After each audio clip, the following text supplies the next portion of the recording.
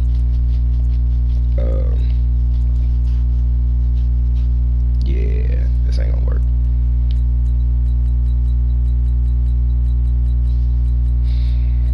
Yeah, he's super happy to sign that contract. Yeah, he's super happy to sign that contract. Nah, son. Unfortunately, I F's with you, but no.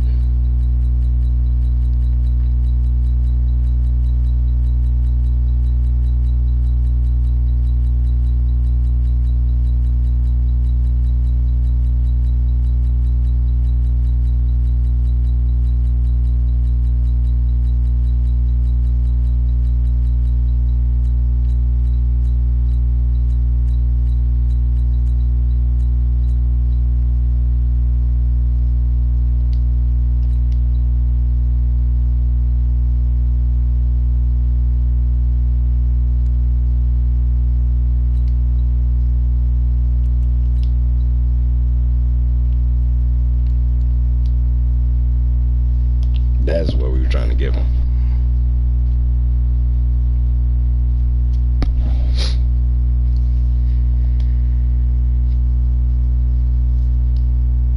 Yeah, bugging right there.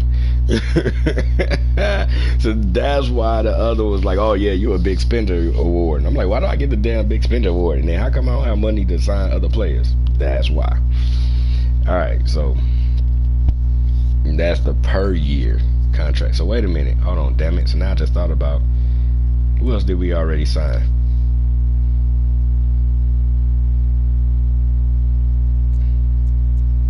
I think we already signed somebody else. Didn't we, like the kicker and the punter? Hold on a second.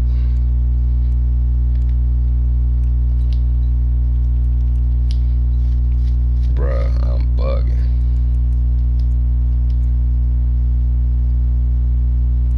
Yeah, see, these are the rookies.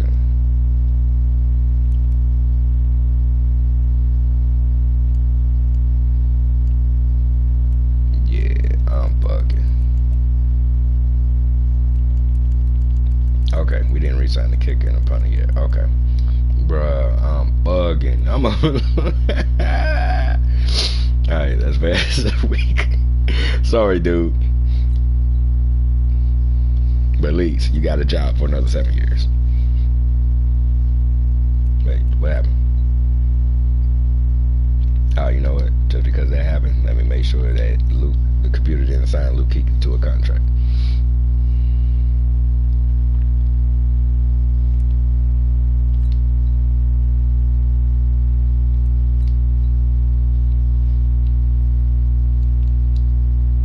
Alright. I'm gonna stop checking now. I think it's gonna be safe.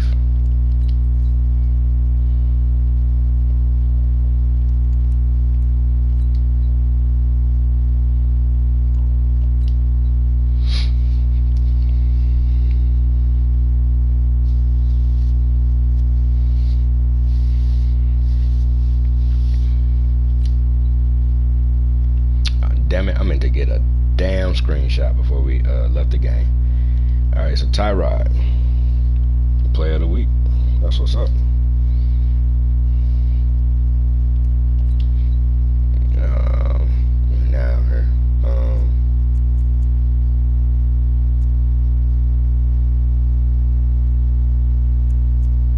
Yeah. It's like the last week before we sign anybody else. Okay, so now that I got a better understanding of this, you want 4.3 mil a year. So, well, we already offer you here. You're 33.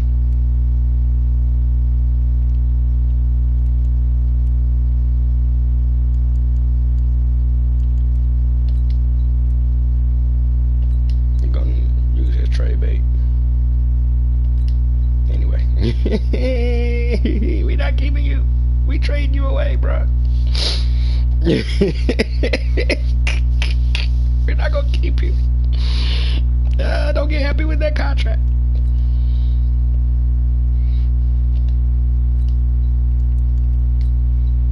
get happy with this team.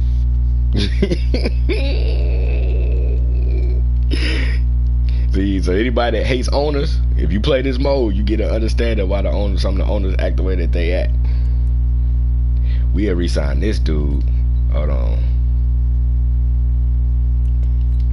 That's who we have re-signed.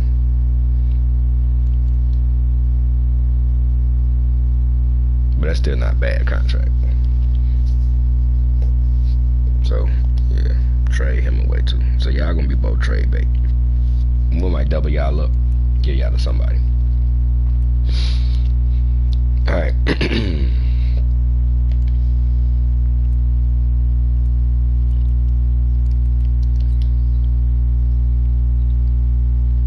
What was the last position we scouted?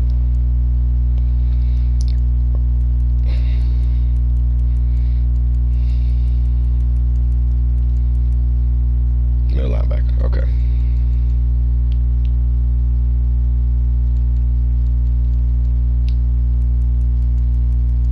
Which I don't think it was. We were gonna look to see if we could find any. That guy right there. This guy right here. All right.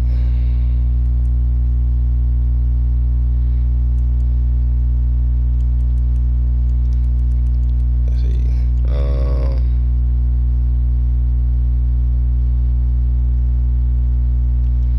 You're 6'2", 248.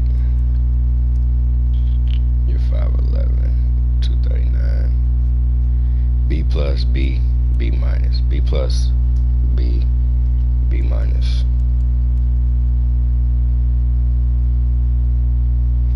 Your play record at a B plus is what I really look like. So if nobody else takes you, we might take you first. You're bigger than I would want at middle linebacker. I like that normal, about 235 to 240. But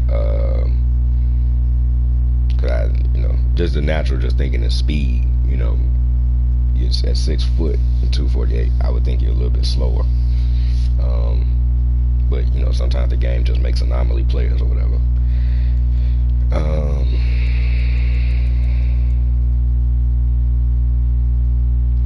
Your man coverage is a B. Your man coverage is a C plus. So you definitely won't be getting drafted. And depending on what happens in free agency.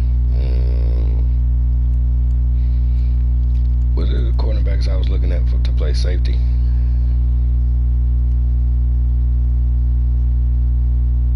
Because I don't know if we're going to bring back Eric Berry too. Eric Berry making plays, but we can always just be better. I want you definitely taller than 5'10".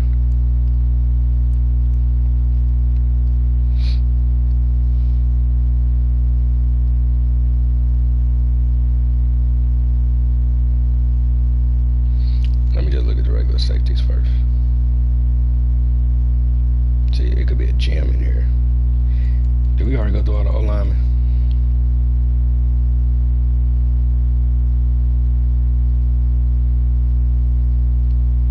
Oh, you know what?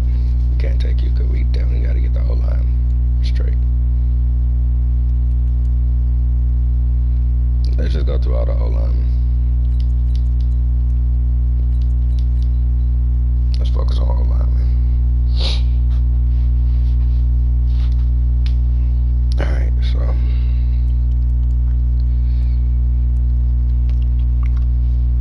let's see what happens here.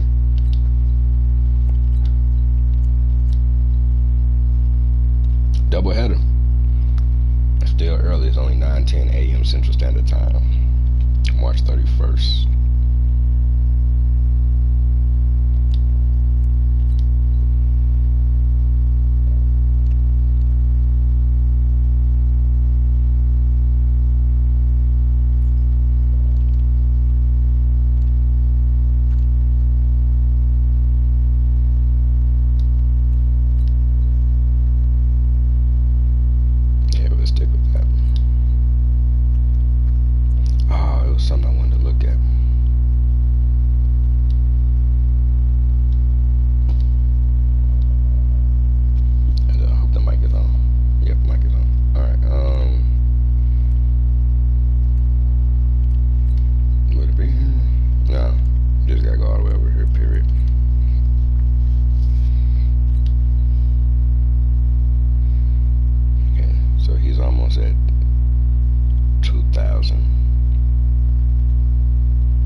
set for the year.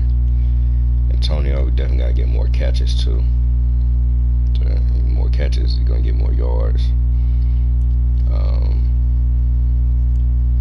Want to get Isaiah Mack more.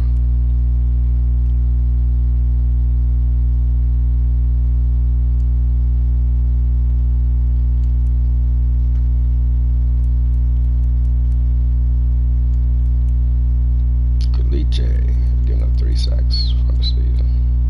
Wait, so it looks like somebody on our O-line who hasn't given up a sack yet. Starting one, let's see, left guard. Bowling, you haven't given up a sack yet. That's what's up.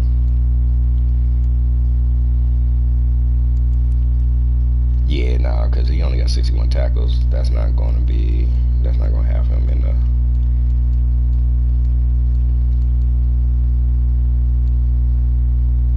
Yeah, they only have him in the top in the AFC. So yeah, so we're gonna swap him over after this game.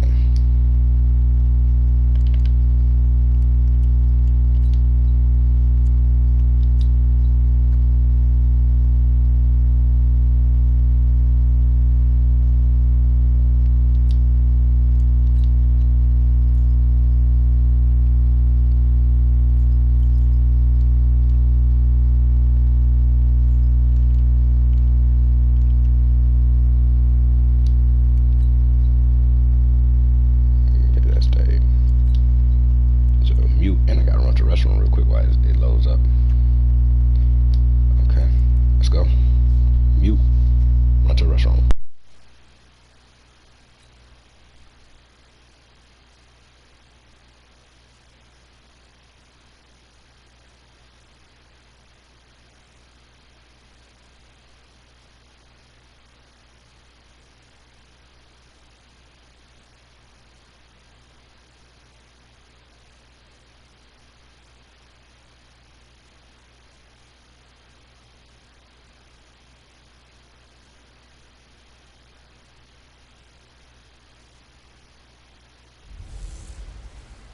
Hey everybody, it's the coach. This is Madden Football on EA Sports. We're just about set to get started, and this ought to be a good one between the Tampa Bay Buccaneers and the Seattle Seahawks. I'll be back with you again with scores around the league at halftime, but kickoff right around the corner. And standing by to call the action, here are Brandon Gaudin and Charles Davis. Coach, it is a sound like no other when they raise that 12th man flag here in Seattle. We just heard it, and that means it's time for football at CenturyLink Field. These folks love their football in Seattle. This was the scene a moment ago as the home squad came out of the tunnel, and it was just absolutely deafening in this building. They're set for football, so are we, as the Seahawks get set to match up with the Tampa Bay Buccaneers. With Charles Davis, I'm Brandon Gaudin. Charles, you look at this Seahawks team as they get ready here. They come in playing pretty good football. Winners of 4 of their last 6 games. And the offense last week, they had things humming. If you're a defensive player, you may get overshadowed a little bit, but you're really buoyed by what your offense is doing. On the other side of the field for the visiting Bucs, they can't be any better as we hit the halfway mark. A perfect 7-0 on the year. And when we looked at this team in August and we looked at the schedule, we thought they had the potential to get off to a hot start, but I don't think either of us expected 7-0.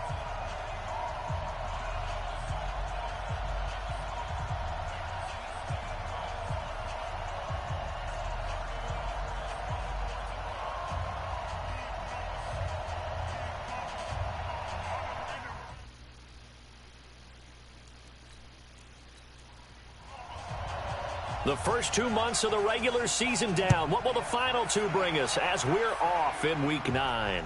This one fielded at the 5.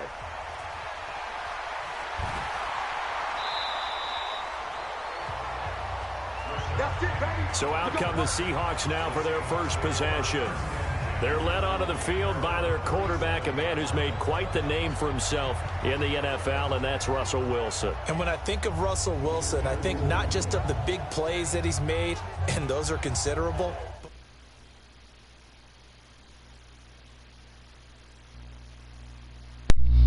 All right, let's see if we can stop Russ.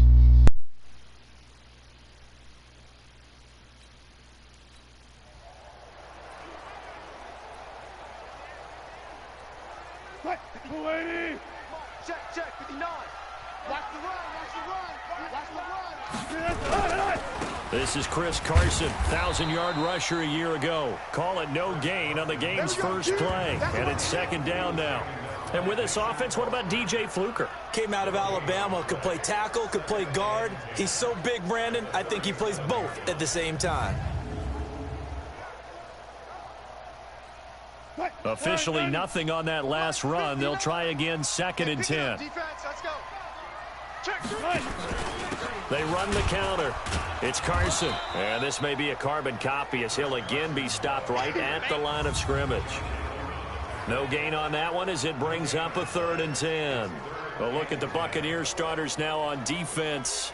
They were terrific in the win over Tennessee a week ago. Yeah, they pitched a shutout in that game, didn't they? And those don't come around all that often in the NFL. The ability to keep someone out of the end zone and also from kicking one through the post. Well done.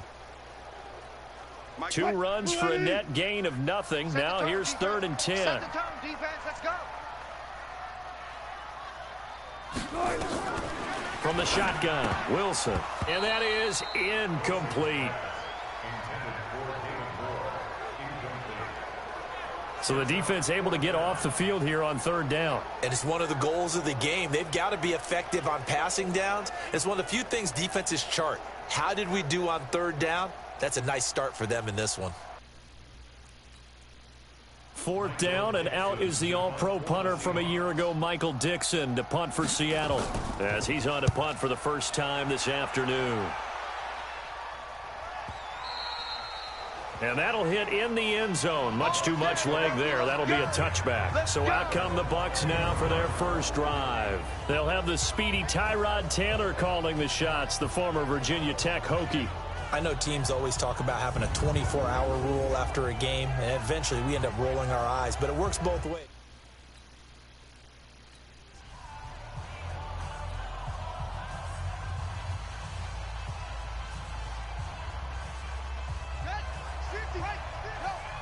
You better be afraid of me. Afraid of me. Hey, check. Mike 50, Mike 50. Hey, he's coming. Double up. He's coming, double up. Let it go. They'll throw on 1st down with Taylor. That'll be taken in there by Miles Boykin. That's good for a Buccaneer first, a pickup of 12 yards. The numbers for him from a week ago. Now you figure that he'll probably be a big factor in this one as well. No question about it, partner. We just saw it right there. They want to get him the ball in space and see what he can do after the catch. From the 32 now, here's 1st and 10. Mike's 50. And here we go. Watch the hook. Watch the pass. You go tight. You got tight. Out of the gun, it's Taylor. And nowhere to fit that football in. It's knocked away and incomplete. The linebacker, Bobby Wagner, able to get back in coverage and knock it free. And wait, was it the tight end open and I just didn't miss it? I mean, I missed it. Hold on. Let me see something. Normally, I hit the tight end when the safety rolls. Nah, he wasn't. That was perfect defense. If I waited, though, I saw, what's his name, coming on the this outside on my blind side at the peripheral. If I had waited, actually right here, even still here, because the safety had pulled up, I could have just went downfield. But they do know that they have a home game next week. So all the focus has to be, can they get a second win on the road and make going home that much sweeter? That's the intention in this ball game. I feel like I'm sending Nicholas on the wrong route right here. Let's go, Heavy, what you got? What you got, Heavy? What you got, Heavy? Give me some. Go.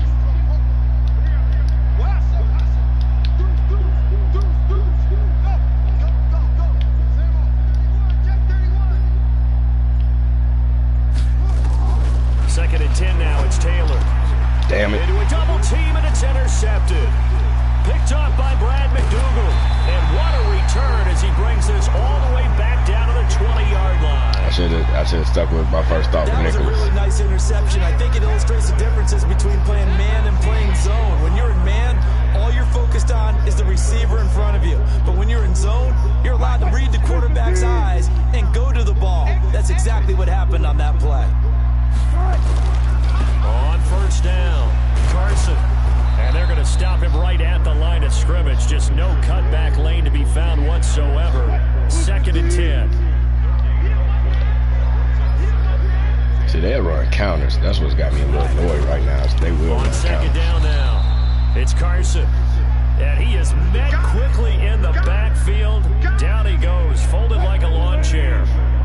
The chance of wasting this great starting field position, a real threat. This is 3rd and long. Waiting too long. There's Wilson to throw. And he's got the hook up to Moore. And they'll hustle up to stop him well shy of the first, right around the 15. It'll be a gain of 8, but it also leads. When they do that bunch, this defense doesn't really work as best. He could have ran and got the damn first down. But it's so important to tackle well on these receivers, especially in a play like that. That was weird that man didn't. On comes the Seahawk get kicker that. here on 4th down. It's Jason Myers. And the holder's going to keep it. He's going to try to run for it. They're not going to get it. They try to move the chains with a surprise, but it's a turnover on downs. I should have expected that, knowing Madden with turnovers, that they like to let the team score off a The turnover. Buccaneers getting ready to go as they take the field. And it's only November, but the playoffs, we know how it works. They'll be here before you know it. If it ended today. All right, so redo.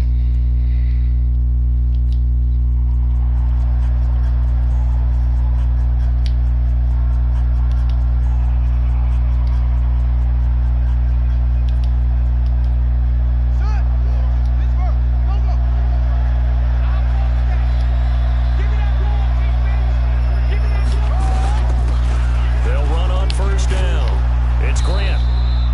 A nice run there, 9 yards, and it'll be 2nd down.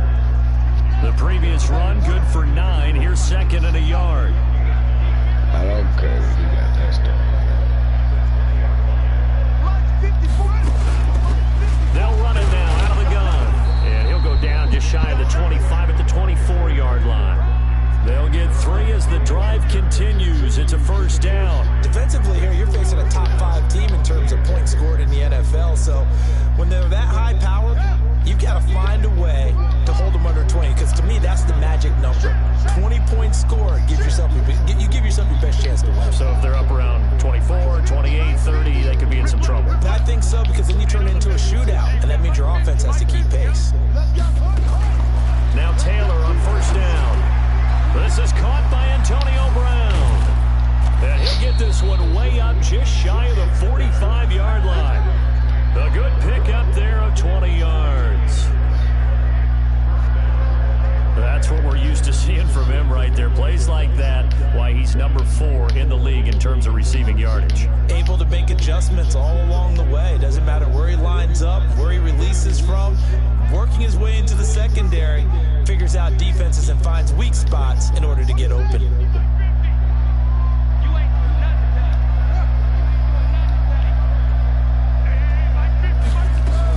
On first down, Grant. And he'll only get a yard, maybe 2, up to the 46. The starters defensively now for the Seahawks. They played extremely well last week in the win over Atlanta. They held them to well under 200 yards of total offense. That's a number you can really focus on, too, because the way offenses run in today's game, they're usually pretty smooth, and they give you a lot of misdirection, a lot of trickery. They were able to hold in there and stuff them. The last run good for 2. Here's 2nd and 8.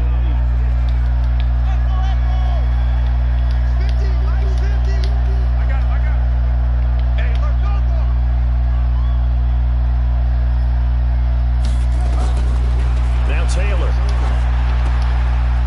Throwing left side here, and it's complete. And that'll wind up moving the chains again as a tackle's going to be made at the Seahawks' 32-yard line.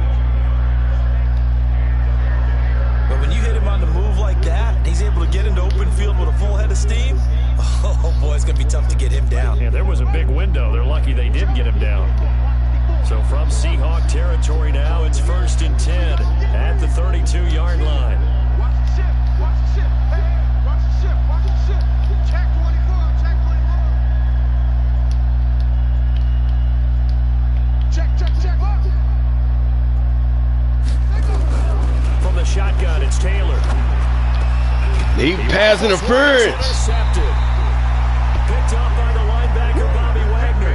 And That's pass interference. His guys will get the He football bumped him back. way past 5 yards. And now he already has 2 interceptions. Yeah, he's got to guard against being tentative from this point forward, though. He's got to still make the right reads, make the proper throws. He impeded his, that's pass interference. In the game and win. He's got to understand, put it behind you, keep pressing forward. The Seattle offense now set to come back out on the field. And, Charles, if the season ended today, and it's not going to, we still have December left. More football. We're only in November. But they would be a wild card team. And that's great. They'd be in the playoffs, but you know they're trying to bump up to be one of those division leaders. That guarantees you at least one home game in the playoffs, and that's what you're really seeking. But there also isn't much margin. And he's going to be brought down. Back at his own 6-yard line. Josh Allen in there yet again. What else is new? He continues to rewrite the record book in single-season sacks. Work to be done here on 2nd and 16 after the sack. They run it with Carson. And he'll take this forward only up to about the 7. And they only get a yard back there. They'll be left with a 3rd down and long.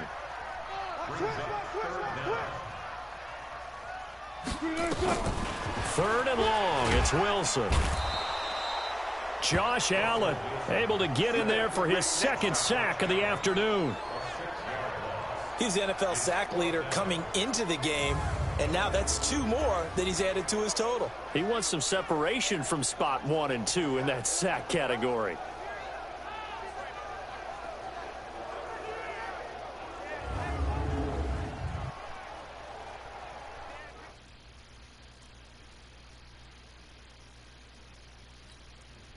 Now here's Michael Dixon as he'll kick it away. Dude, that's pass interference, man. And he's able to get it out of there, and this is a pretty good kick. Why ain't you going to return that one? Bounce out of bounds before they can get That's pass interference, big. Tyrod Taylor now.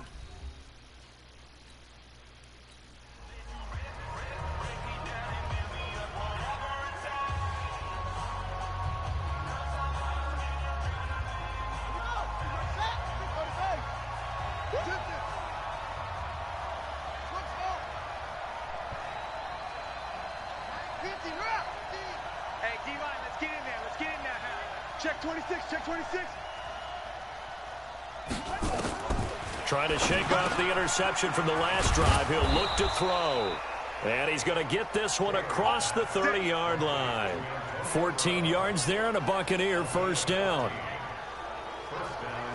That was a nicely run slant route, and what the receiver's trying to do is make the defender think he's going upfield for a deeper route and then breaks it off, usually after about 3 to 4 steps, and cuts towards the middle of the field. And now what he's trying to do is use his body to keep the defender away from the football and give the quarterback a really nice target.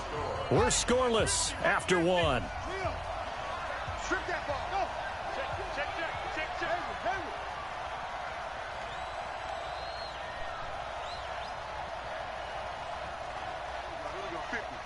Mike 50. On 1st and 10, it's Taylor. And that is incomplete. Took a shot there on 1st down, but he couldn't reel it in. It's a lot of contact going on there, and in the end, unable to keep 2 hands on the football and bring it into his body. Everything looked pretty good until the finish. 50's the mark. You run. Watch the safety creep.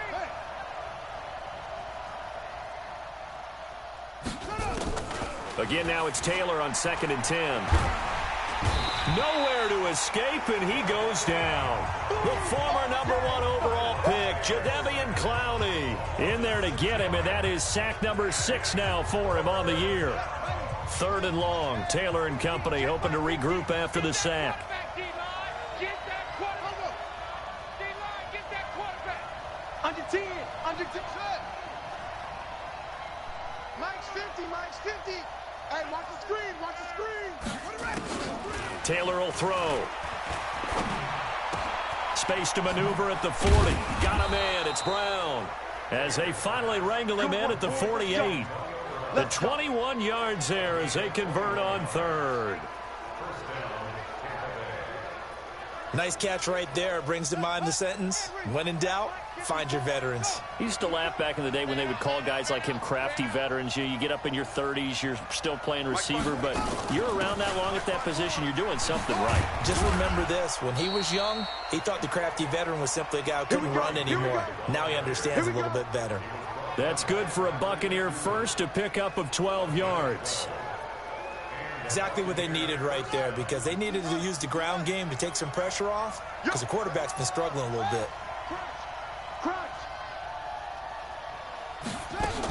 Right back to him on first down. And a pretty good run there as he gets 7 down to the 33. Well, no matter how they phrase it, staying on schedule, staying ahead of the sticks, whatever you want to call it, 7 yards on first down, that fits the bill. Jump, jump, jump. Hey, all set. Mike's 50. On second down, it's Grant. And he struggles to get a yard here, maybe a yard, down to the 31. But we just saw a great example of what we talked about with his coach prior to the game. He's definitely one of the better linebackers at reading a play and flowing to make the stop before it turns into something big. Hey, Mike's 50, Mike's 50. Here we go, here we go, here we go. Hey, check. Mike 50, Mike 50. On 3rd and 1, it's Taylor. And that will be incomplete. Well, they weren't scared to let it fly, but it falls to the ground and brings up 4th down. You can tell they were hoping for a flag there offensively. Several on the sideline motioning, hey, why not a penalty? Why not a penalty? What did you see? Yeah, I think you've got to let them play, and the officials are instructed, if there's contact coming from both sides, no flag. Let them fight it out. And forces 4th down. Mike 54. They'll try and run for it. And they are going to stop him on 4th and 1 as they'll wind up going backwards. I forgot what play I selected. First of all, I picked the wrong fucking. I should have just called timeout because I picked the wrong fucking play in the first place. But then I saw what they lined up with, and I forgot it was a run and not a pass. Full-on blitz on 4th down, and they stop him short of the marker. Oh, and someone's got to feel really good about that, and that's the defensive coordinator. He dialed up a great run blitz defense, and they hit it just right. Stack that thing up. They're going to feel awesome going to the bench after that big play. And he still has yet to get on track in this first half as they're going to stop him behind the line. A loss of a yard there to start out. That leads to a 2nd and 11. From the gun, it's Wilson. He's going to launch this thing way down, and that's caught inside the 30. And he'll go down, but not before getting this inside the 30. Last play, they didn't even get back to the line of scrimmage. Now they gain almost 40 yards here. Not really any offense for them to speak of here in this first half. Maybe that's what they needed, that big play. Yeah, it seems that maybe everything changes right there. They've been a little slow out of the gate. We've seen that. But that one big play, that could spark a big burst right here. Give them 3 on first down. It'll set up a 2nd and 7. On second down now, it's Carson. And the running lane's non-existent in this first half as they'll stop him behind the line. They'll wind up losing 3 yards here. And that's going to make it 3rd down and 10. On 3rd down, Wilson. Looking left side, that's caught by Moore. The completion good for only 6, and that'll bring up 4th. And when you're playing a quarterback with some experience and some moxie, you enter the danger zone when you decide to blitz him, because if he's able to diagnose as he did on that play, he can hurt you downfield. He reads defenses so well, doesn't he? He really does, and the best part about that play for him, I don't think that was his primary target. I don't think so either. I think he had the read, figured out where the blitz was coming from, and went to a secondary target for a really nice game. Been a bit of a dogfight thus far into the second quarter now, and we do have our first points, a field goal. Yeah, a lot of people say, wow, first action on the scoreboard about. The kickoff team on the field now as they will send this one away. This will be taken in at the 1. And he'll make it across the 20 as his guys will set up shop at the 23-yard line.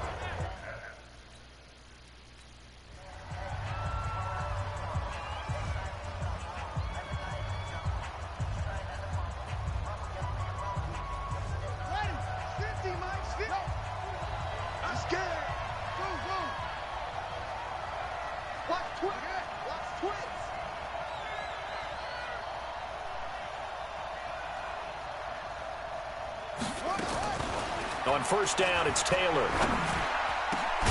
That's pulled in by the rookie from Notre Dame, Miles Boykin. And they work this well upfield across the 45. A good pickup there, 26 yards. And just a small glimpse there as to why they like this rookie so much. And that's why they lit up a little bit in our meetings with the coaching staff, didn't they? When we talked about him, they did. Yeah, you know, they like his work ethic. You know, this guy's running every route well in the route tree and getting better at it all the time, really honing his game. They expect a pretty good jump out of him as things continue to move on. And now this pass brought in by Brown. And he is tackled inside the 40, not quite to the 35. It's a gain of 16, first down Tampa Bay.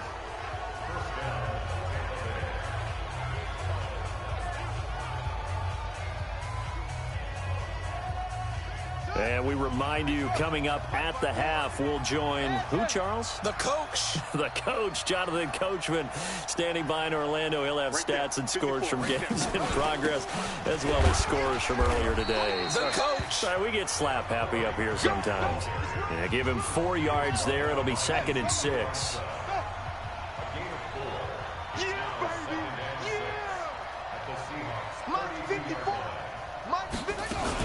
On second down, it's Grant.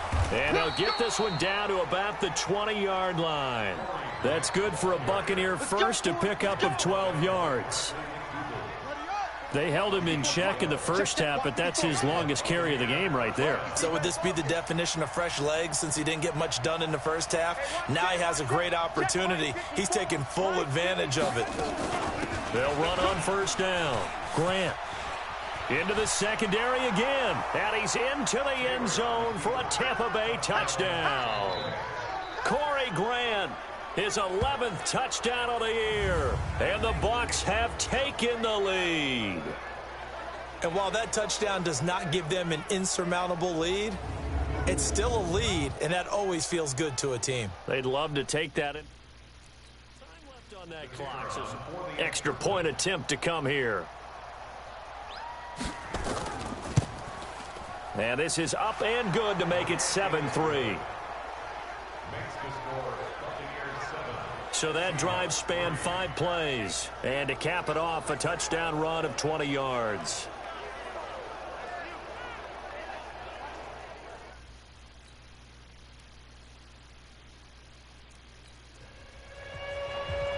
Set now to kick this one away, and off it goes. This will be fielded on the back line of the end zone. And no run back here. This will be a touchback, and it comes out to the 25-yard line. Chris Carson. Good chunking. What? You lady? 59. Time to go. Night.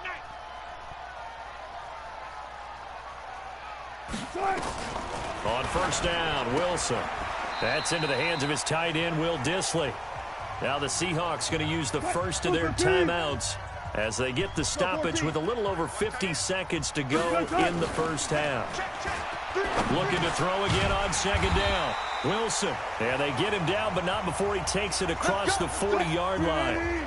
Now the Seahawks call the second of their 3 timeouts as the clock's going to stop with 47 seconds to go in half number 1. Wilson trying to urge his guys to go faster and get set at the line. Another try after the first down sack.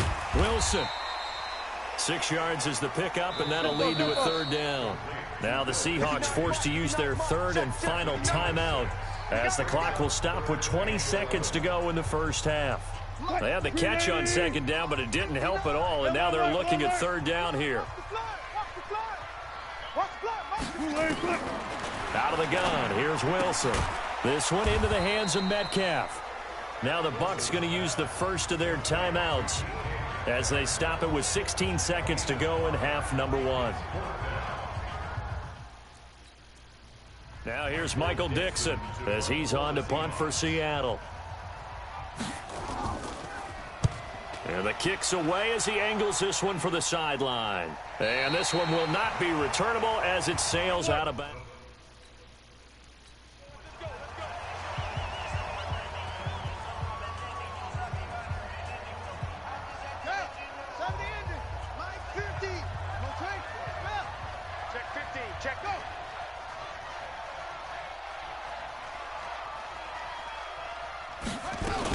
They'll indeed try to run it out as they start on the ground.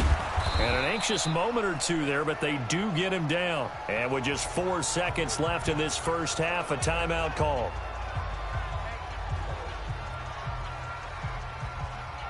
So 1st and 10 now from the 30. Check. Hey, motion. Mike's 50. Look. Let him know. No. Slam. Yup, go. I got him. That's me. Ain't no look. They'll run him now out of the gun. And with just 1 second remaining in the first half, they'll call the timeout. The last run got a couple. Here's 2nd and 8.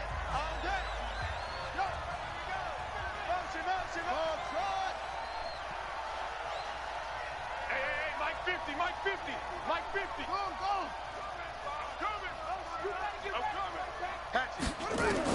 Final play of the half. It's Taylor.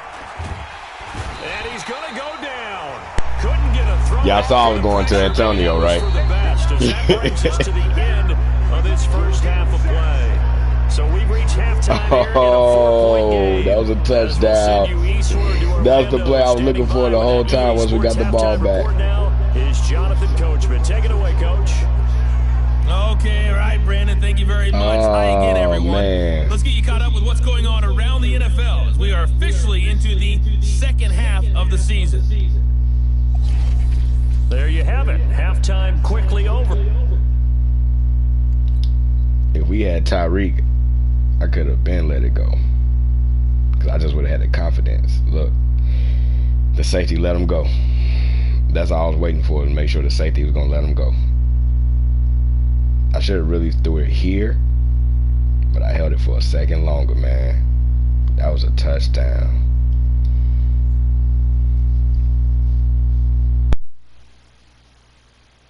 Third quarter, here we go. The Bucs with a lead, and they'll get the football first as the second half is underway. That's fielded in the end zone. And he won't return this one. He'll go down to a knee, and they'll start at the 25.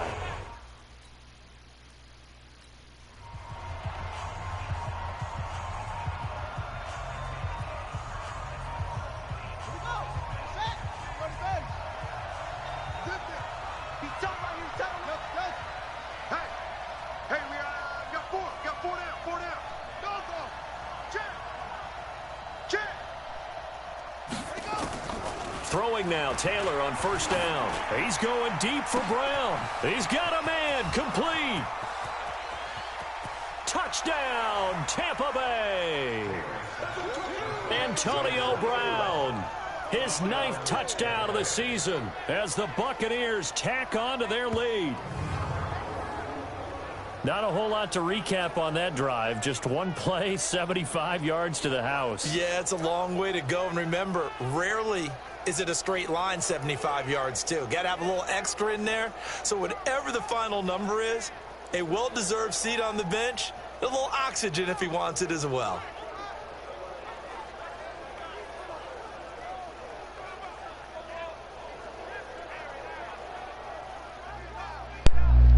Let's get the screenshot.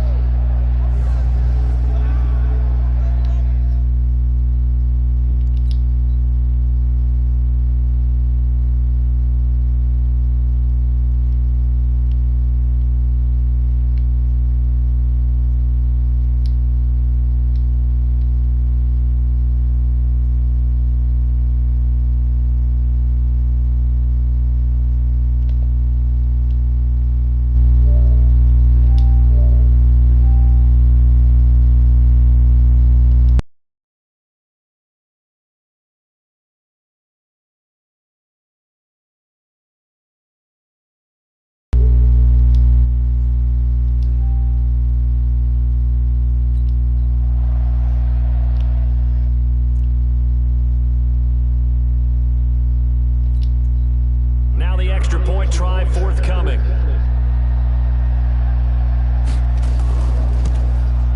And this one's right through to make it a 14-3 ball game. One of the shortest drives you'll ever see. One play, 75 yards, 6 points.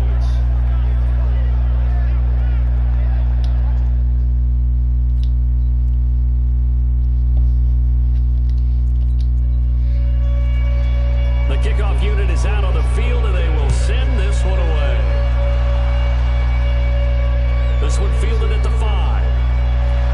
And he'll take this across the 25, a couple extra yards, up to the 27-yard line. So let's glance at a player's spotlight now with Russell Wilson. And maybe he's starting to wave the white flag a little bit. He's playing pretty well, but the pressure, it's got to him. Has to find a way to step around it, step through it, or just handle it. Because, as you mentioned,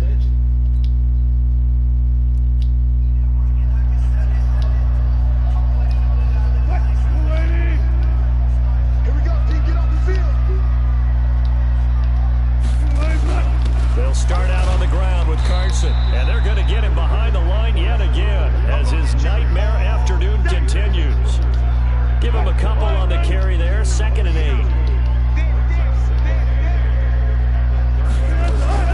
Wilson now off the bootleg. Open man is Jacob Hollister. And he'll get it out near the 40 to the 39. 9 yards to pick up there, and it's a first down. So from the 39 now, they'll come up on a 1st and 10. Here's Carson, and he's going to be stopped up quickly here. Just a yard up to the 39.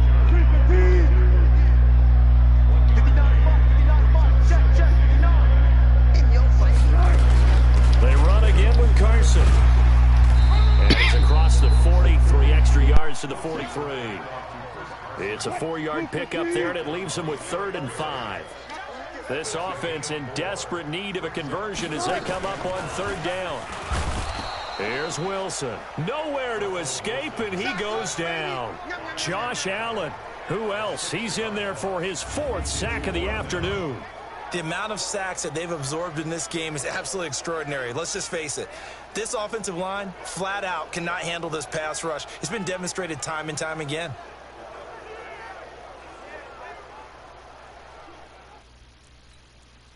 Now here's Michael Dixon as he'll punt it away for the 4th time today. He steps into this one, and this is a rocket.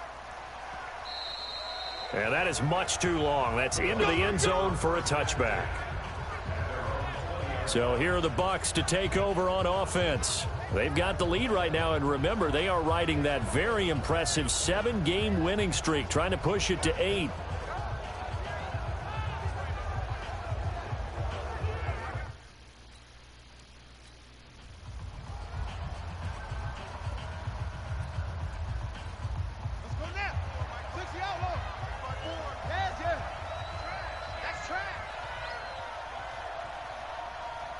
Right there. On first down, it's Grant.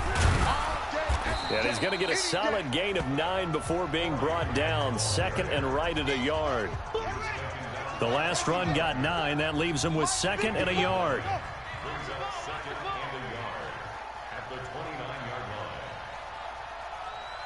line. 54. They'll keep it on the ground. Grant. And he'll get it up near the 35, right at the 34 here. 4 yards the pickup, first down. They're trying to show that they can run the ball and protect this lead. Give it to the backs, play a little bit of keep away, don't you think? And that's probably a good philosophy at this point, going to make that defense stand up and stop them.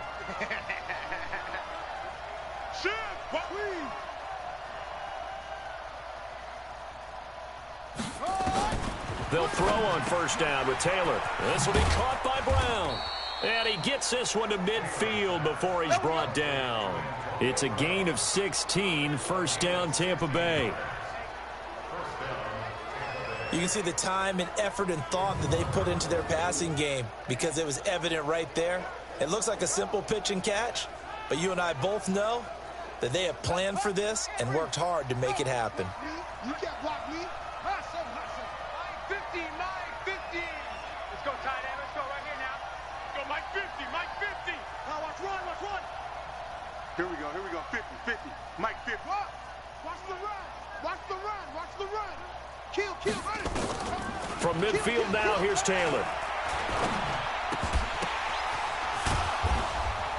And he'll go down, but not before getting this inside. I would say that's a cheat, but that is Antonio Brown. So.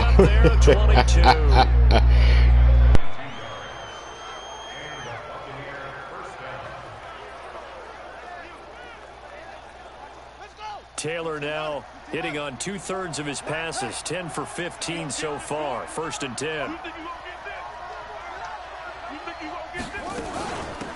They'll run it now out of the gun. Looking for a seam, but finding none. He'll get back to the line of scrimmage, and that's it. Tackle made by Ziggy Ansah. So after the run for no gain, here's second and 10.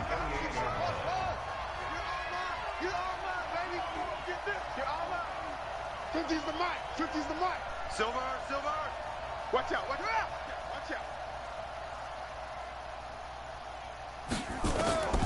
From the gun, it's Taylor. And this is going to wind up incomplete. The coverage there too strong on the deep ball, and now they face a third down. An incomplete pass on second down. It muddles things a little bit here. This is third and 10. Watch the twins. Mike's 50, Mike's 50. I'm on. Echo. Mike 50. Hey, pick your game up. Hey. Now Taylor. He gets it to Brown, complete. And he's into the end zone for a Tampa Bay touchdown. Antonio Brown, his second touchdown of the afternoon as the Buccaneers tack on to their lead. That drive that really increased their cushion felt very military to me. Very precise, methodical. That's one of the words you've taught me. And they just got it done. And slowly but surely now starting to pull away a little bit. Things looking good for them here in the third quarter. Not only pulling away, but you mentioned that slowly but surely. You also drain clock, too, with a drive like that. So you really give yourself an advantage. Point after here coming up.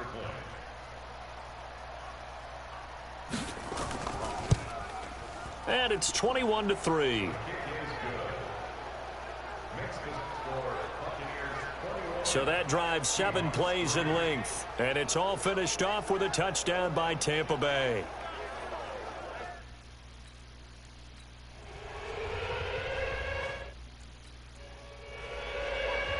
Out is the kickoff unit as they run up and send this one away. This will be taken in at the 1. And he'll take it up past the 25 to the 26-yard line. Let's go.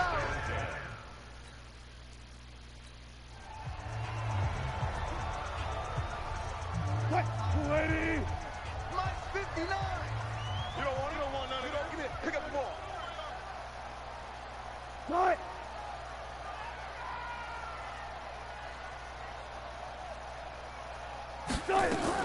Now Wilson on first down. And this will be incomplete. Physical play on the football. If Metcalf had caught that deflection, that would have been a touchdown. We saw this a lot in the first half, and it continues. These receivers just not able to get much separation. So that means they have to win the 50-50 balls. They've got to go up with the defender and find a way to start coming down with them. And this time, contact and another incomplete pass. And now a pass dumped off to his running back. So nothing there on the screen that time. That means all that great acting they tried on offense went for naught, didn't it? Because you have to try and influence them. Make them think that you're doing something else. Make them think that they can get to the passer by letting them by and then setting up the screen and getting downfield. Didn't happen at all. Give a lot of credit to the defense for not tumbling to that one. They'll run on first down. It's Carson, and he's going to be taken down here with a penalty flag on the field. Offense. So on the big tight end, holding. Each and every year, we talk about very few tight ends coming into the league that are polished blockers or asked to do it a lot in college. So it's a constant struggle and a constant... Nowhere to escape, and he goes down. Josh Allen, my goodness, make that now 5 sacks for him in this ball game. Really, really turning in an incredible performance. Brandon, I think you understand the type of afternoon this offensive line is having. It is a long one for them. Long for you to spend it with me. Long for them trying to block those guys. They've given up a whole lot of sacks, and the speed and quickness of that defensive line is eating them alive. And he's taken to the ground, but he was pulled down by the face mask. Here come the flags, and I believe this is going to be a first down. So that flag will cost him 15. And it doesn't matter anymore how you get the face mask. Any part of it, that's going to be 15 yards. And now he'll tuck it and run. 2 yards the gain on the keeper, and it's second down. They tried a quick hitter inside, but that one was swallowed up because what they're hoping, those big defensive linemen will take the bait and move laterally and open up a crease that they can run through. Didn't happen on that play.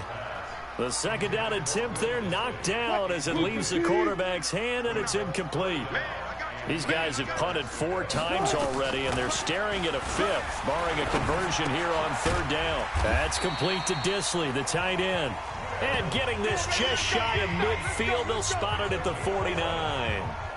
11 yards there and a first down for Seattle. Wilson now 6 for 6 since coming back out of the locker room. It's 1st and 10. Now it's Carson. Takes to midfield, but no further. Just a yard there. 3 quarters have come and gone. We'll return with more after this. You're watching the NFL on EA Sports. Here's 2nd and 9. Just a yard on that last run. Push him back. Push him back. From midfield now, here's Wilson.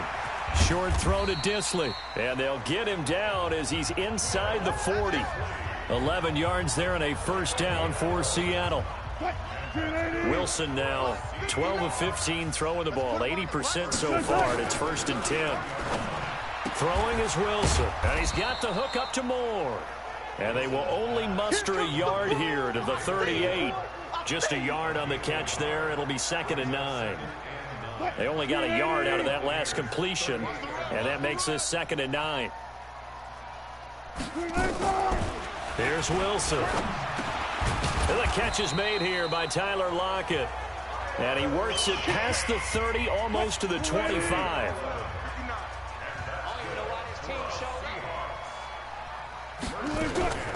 On 1st and 10, it's Wilson. Nowhere to escape, and he goes down. Mason Foster picks up his 2nd sack of the afternoon. Got to imagine the pass rush will be equally intense here on 2nd down following the sack. It's 2nd and 18. A 2nd down pass play there, but it's incomplete. That's it, baby. That's it. That's it. The Seahawks on 3rd down. They've struggled to the tune of 2 for 8 so far. This will be a tough 3rd and 18. From the shotgun, Wilson.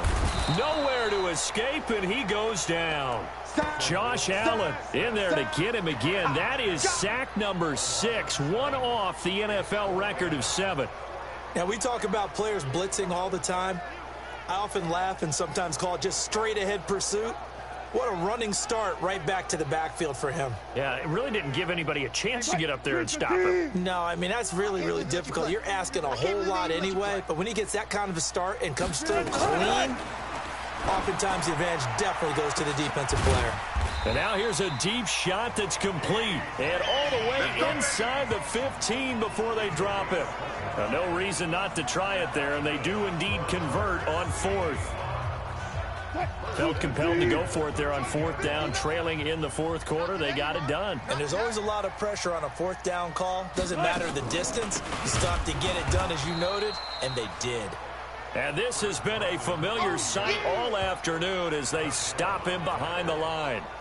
I think it's pretty evident. We can say what a difference a week makes. Last week, he ran pretty much wild, didn't he? Did pretty much what he wanted to do. But this one, they stopped him cold. That, to me, that's good scouting and even better execution. Yeah, and they stopped him behind the line right there. They obviously watched the tape a few times and made some adjustments. The Seahawks on 3rd down. Not so hot. 2 for 9 to this point. This is 3rd and 9. End zone caught. Touchdown, Seattle. DK Metcalf with his first career NFL touchdown.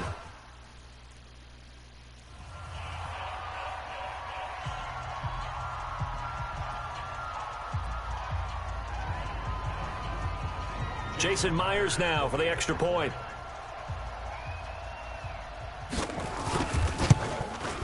It's up and good, and the lead is down now at 11. It's 21-10. So that about as lengthy a drive. The kickoff team on the field now as they will send this one away.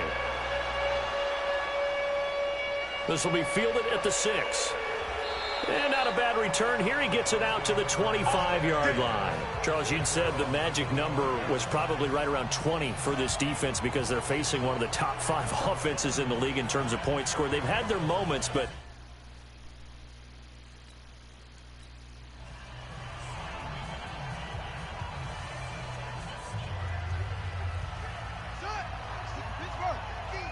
Don't get nervous.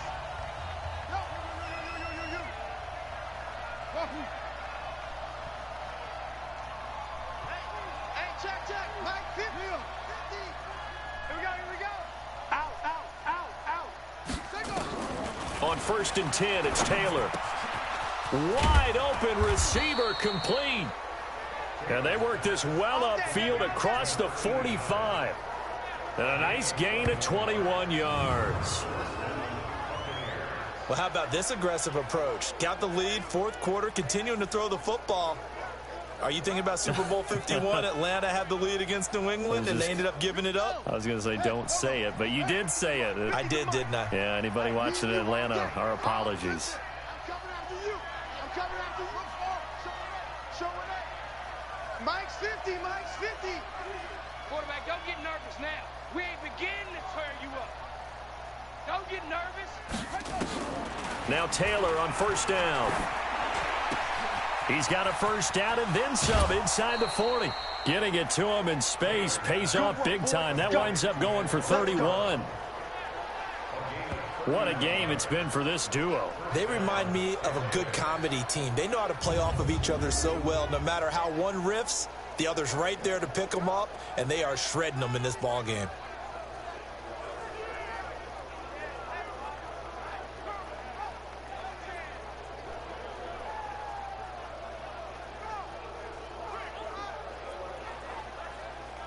So the big play gets them all the way down to the outskirts of the red zone here for 1st and 10.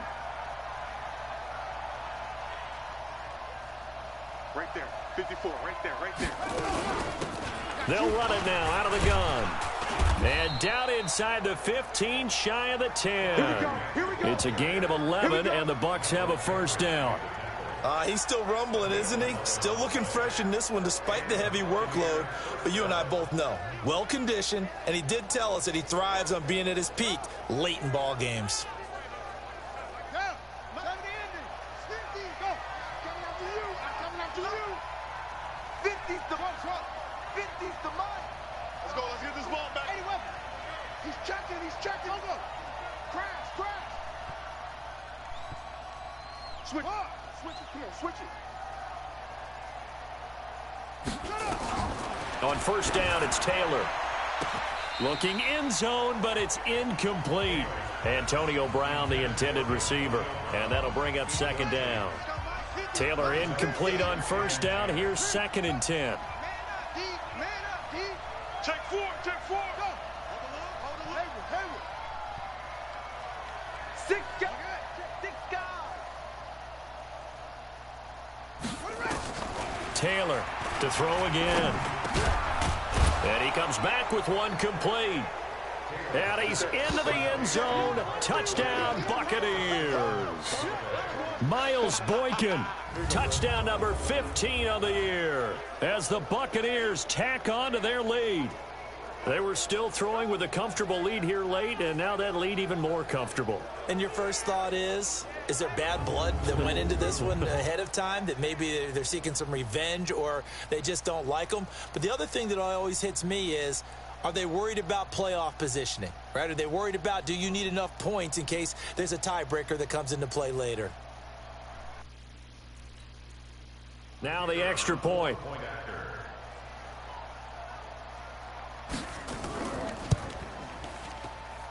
And the lead is up to 18 now. That time, 75-yard drive, 5 plays. And it ends with a touchdown for the Bucs.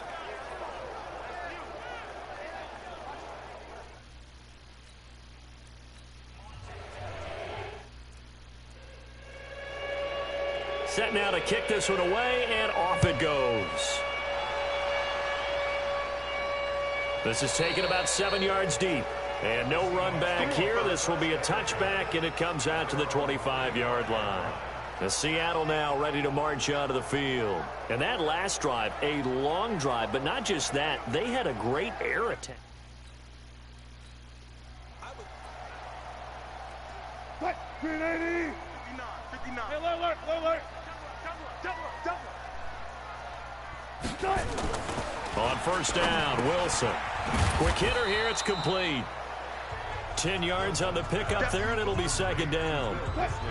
Still a few inches short of a first down as they come up now on 2nd down. Now Wilson. Over the middle, and it's incomplete. Another incompletion. You know, it's a wonder he's still moving around back there the number of times he's been sacked. Yeah, he's staying out there, isn't he? And you don't think about it much in a game like this, but he's showing incredible leadership. Still competing, still fighting, not taking himself out of a ball game that appears lost. And now the 3rd down throw incomplete as well. Another pass attempt, another incompletion, and they're just a little over 100 yards passing here in this game, so defensively, pretty good job. Definitely, because they were never really able to get the ball in the hands of their playmakers, so a lot of credit to the defensive game plan and especially the execution. And this will depend on the mark. I'm not sure he pushed the line forward, and indeed he did not. They stop him. Pete Carroll rolled the dice, but it didn't work out, and the Bucs are going to take over with excellent field position to boot. Well, at this stage of the game in the second half, down 3 scores, I guess they felt like they needed to push. And let's face it, with this deficit, if they give up another score here after they didn't get it, does it really matter? Right. It really doesn't. They had to go and try and make something happen if they had any chance of winning this game. Here's a run on first down that won't even get back to the line of scrimmage. He will lose a yard, 2nd and 11. Down under 2 minutes to go in this football game. Check Mike 54. Mike 54. Just cheated them out of a second.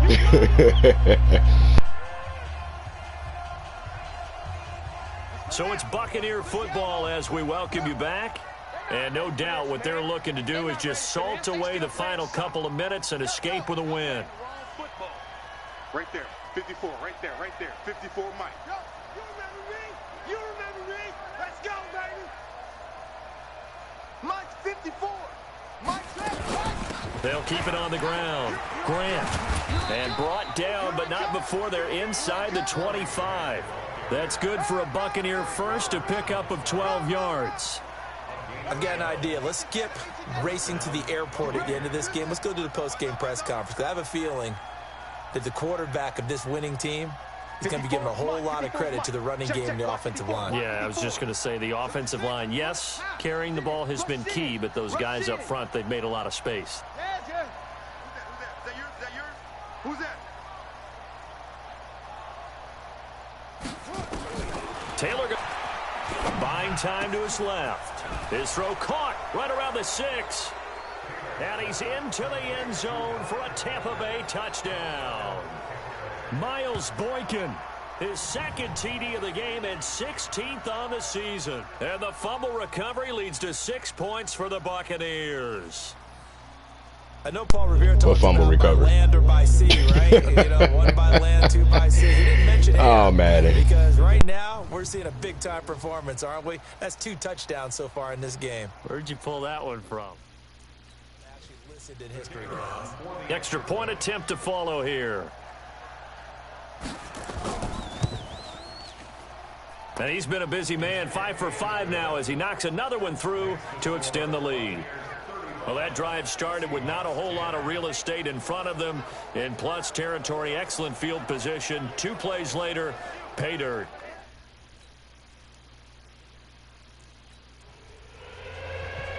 The kickoff unit is out on the field, and they will send this one away. This is taken about 7 yards deep. And no run back here. This will be a touchback, and it comes out to the 25-yard line. The Seahawks offense now, they get set to go back to work. They've lost this one. Their offense has struggled. Do they try to put together some?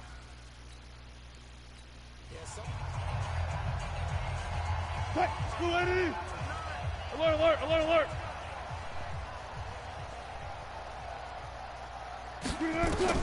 Well, throw on first down with Wilson. Here's Carson with a catch out of the backfield.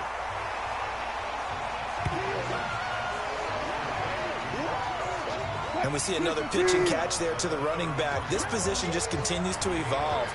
They've become just as critical to the passing attack as a lot of receivers, tight ends, because their ability to make people miss in the open field can really generate big plays for an offense. 6 yards the pickup, and that's a first down. So from the 39 now, they'll come up on a 1st and 10. On the delay, here's Carson. And this has been a familiar sight all afternoon as they stop him behind the line. Now the Seahawks going to use the first of their timeouts as they get it right at the 32nd mark of this 4th quarter. He has just been completely taken out of this game. We're in the 4th quarter. He's single digits in the rushing department. And I know we look at him because the numbers do go to his production, but how about the guys blocking for him? They don't just have his number as a ball carrier. They've got the number of the offensive line and the other guys because they're getting to him before he can get started. Now the Seahawks call the second of their 3 timeouts as they'll stop the clock with 24 seconds to go in the game. Throwing now, Wilson on first down. That's complete into the hands of Carson.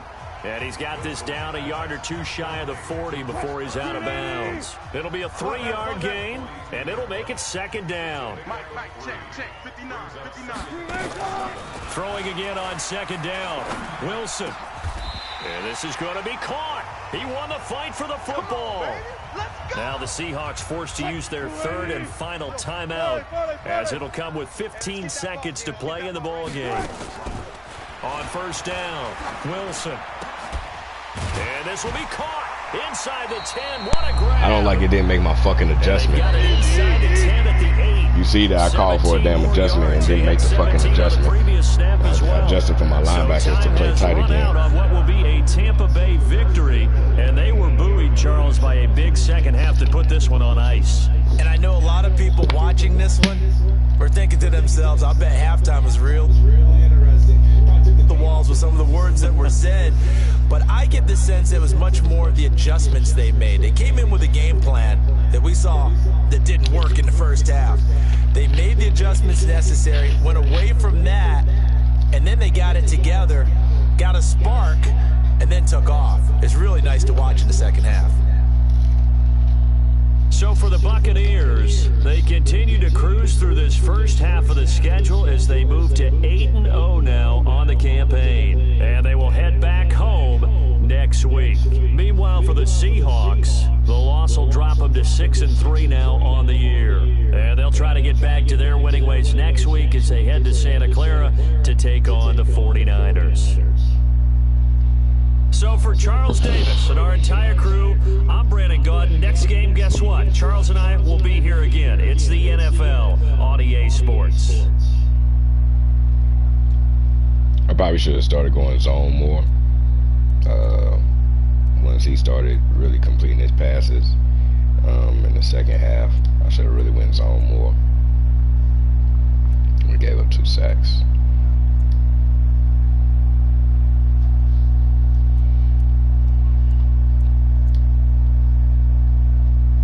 Really having forced fumbles.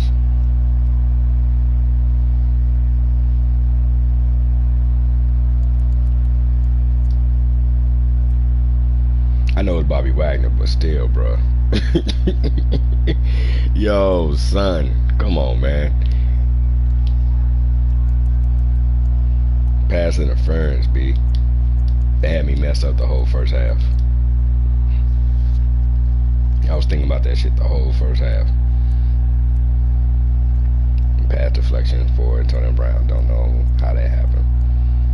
We didn't get any, and I said we actually didn't get any turnovers on them, period. That's right. Alright.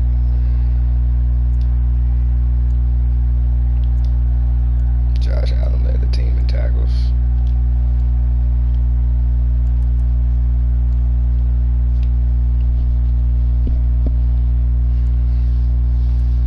Well, I did want to get Antonio more catches and yards, so.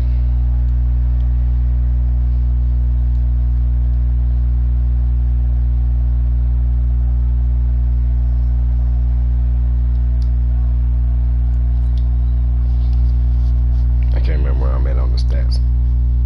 I know I need less than 100 for Corey to break 1,000.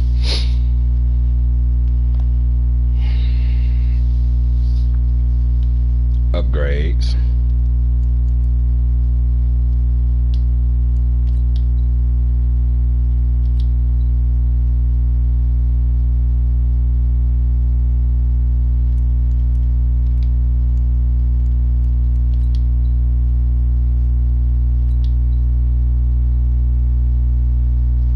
Alright. So he needs like 700 more yards.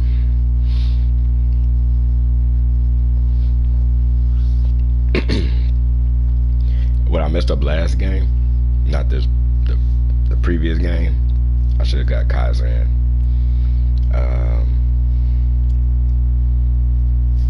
Okay, he just needs 70 exactly, 70 yards to break 1,000.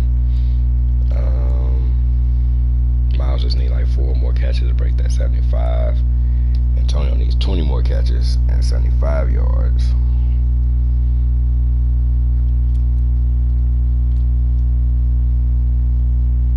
And still, he's not going to be top rated in the tackles because they're going to get tackles too. Everybody else is going to get their tackles too.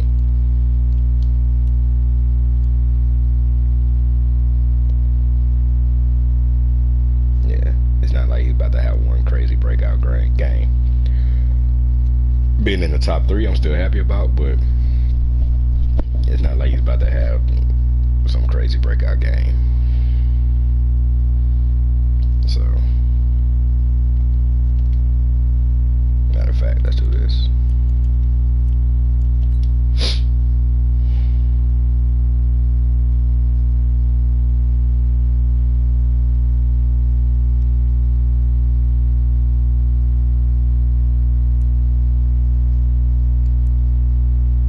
I don't know which one gets more points. Probably the Super Bowl win, but I thought that was going to be make the playoffs, and I should have went with the middle one.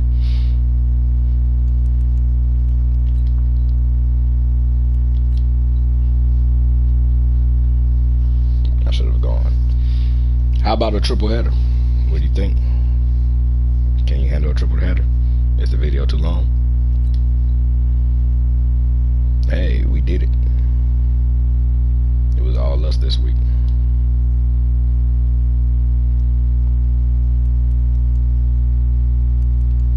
Let me see. Yeah, I know you're not gonna go without getting a signing bonus.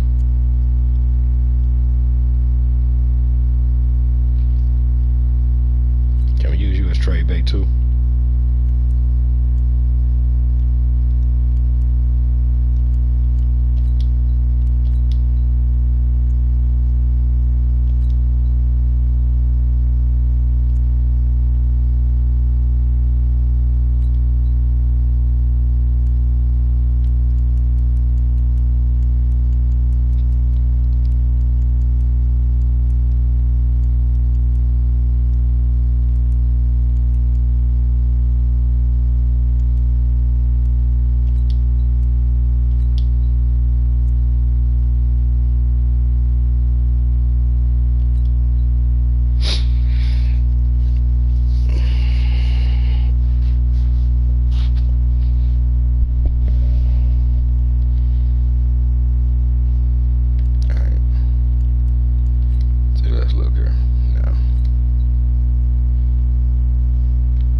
Third and top three. I got him at top 3, but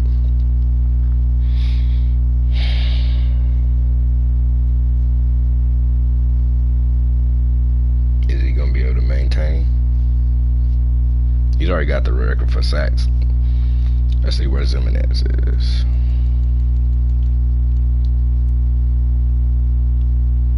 See, Zimenez has 8. You gotta get Zimenez up there. Also, something else that we need. So let's go here.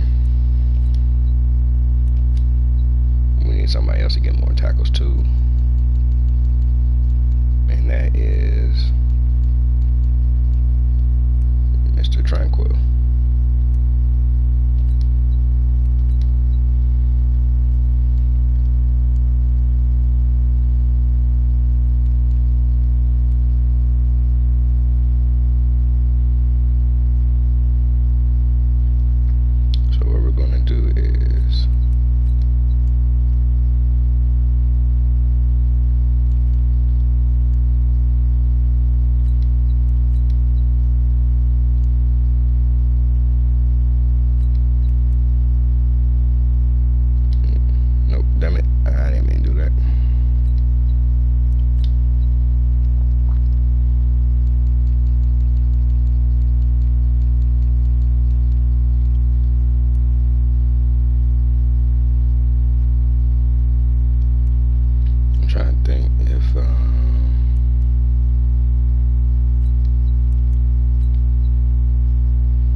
most.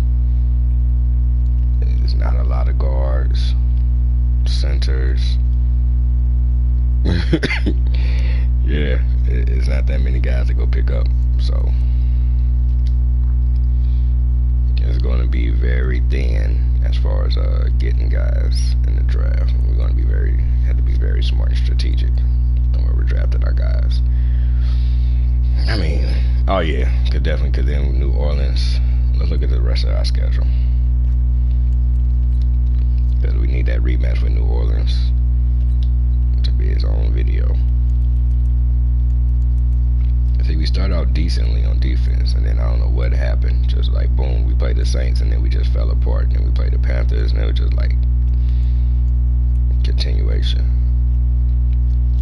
And then so the Saints need to be by itself, and then we probably do a doubleheader with the Falcons. Well, it depends on how the Falcons are looking. Cause we might do a division doubleheader with Jaguars and Colts. And then we'll do Lions and Texans maybe. And then Falcons, depending on how the day's feeling. Alright. Let's go and play a triple header real quick. Let's get this game in.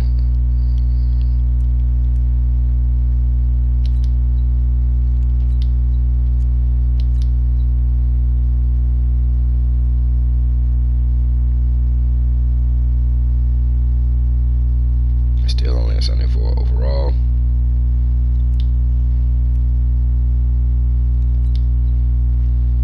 What we're going to do is,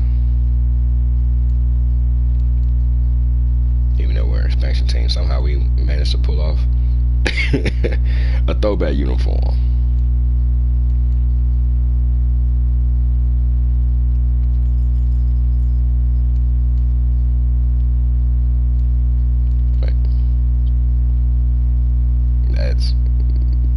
That's definitely not. What the hell is that? That's not the same. Oh, that's the other orange color. Which, bruh, how's that the primary color in the uniforms? Bruh, that doesn't match up.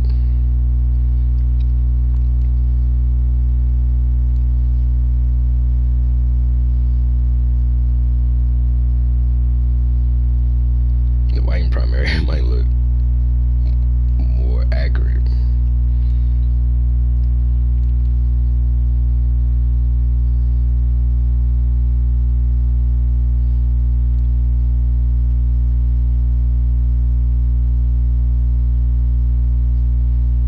Let's go with that. We need to put them in black pants.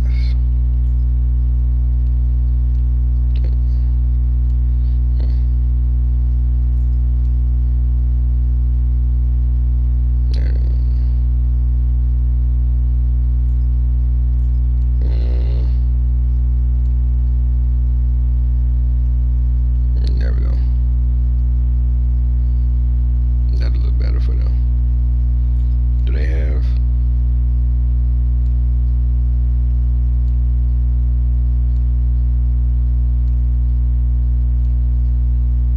They don't have all red socks. Okay.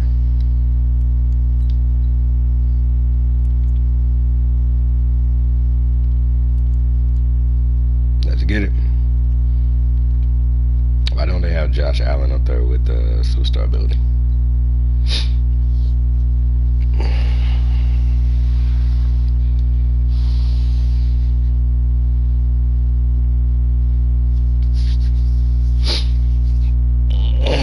Mute it.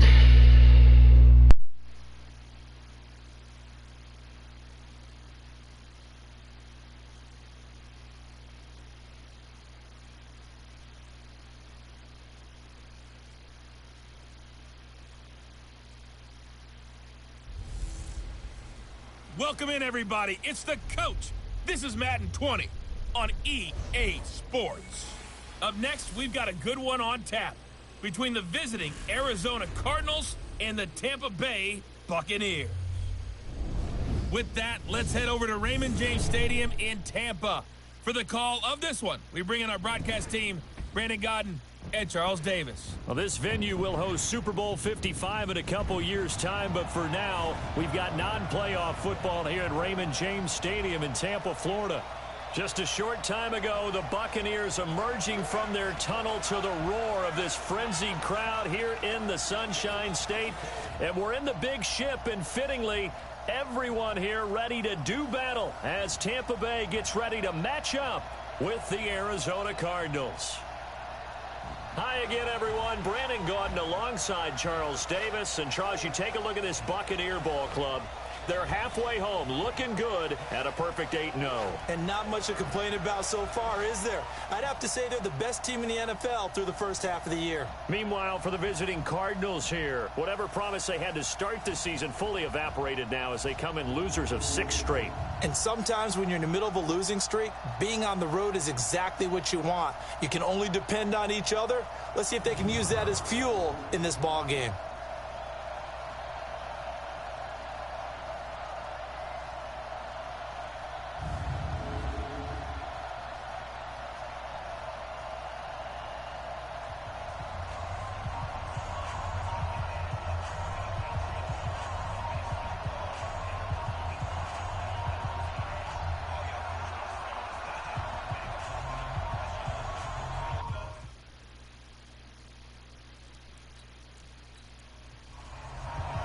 The shadows starting to get a bit longer. Week 10 of the NFL season is here, and we're underway on EA Sports. We play to win. So out come the Cardinals now for their opening drive. They will be led out by the Heisman Trophy winner from 2018, drafted #1 overall the subsequent year, Kyler Murray. If you just break it down in individual terms, he played really well last week. 0 interceptions.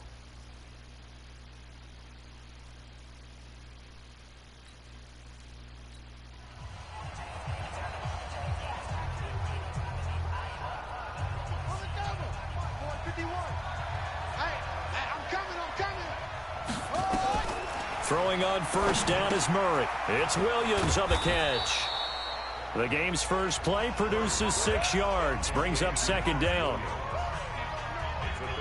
That's a staple of this offense. Drag route to the tight end. Yeah, he's unable to use his size to break off much more yardage after the catch, but still an effective gain nonetheless. They'll come up now 2nd and 4 from the 31. This is Kenyon Drake, the 4th-year man from Alabama. Personal foul, unnecessary roughness, defense. And guess who? Bruh, come on, stop it. There. When you have a game with a lot of contact, tensions are going to run pretty high. You're going to be emotional, but you have to harness it somehow, and he didn't on that play.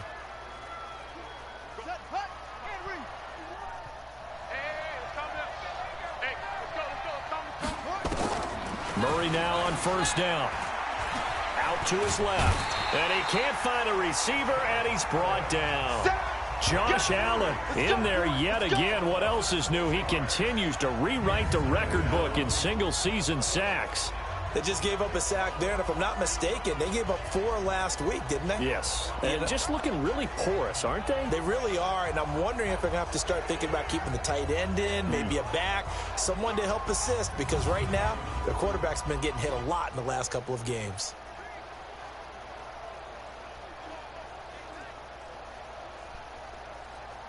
A situation they'll certainly want to avoid going forward. An early 2nd and long they're facing. This is David Johnson, the former All-Pro. And he's able to get across midfield and down into Buccaneer territory.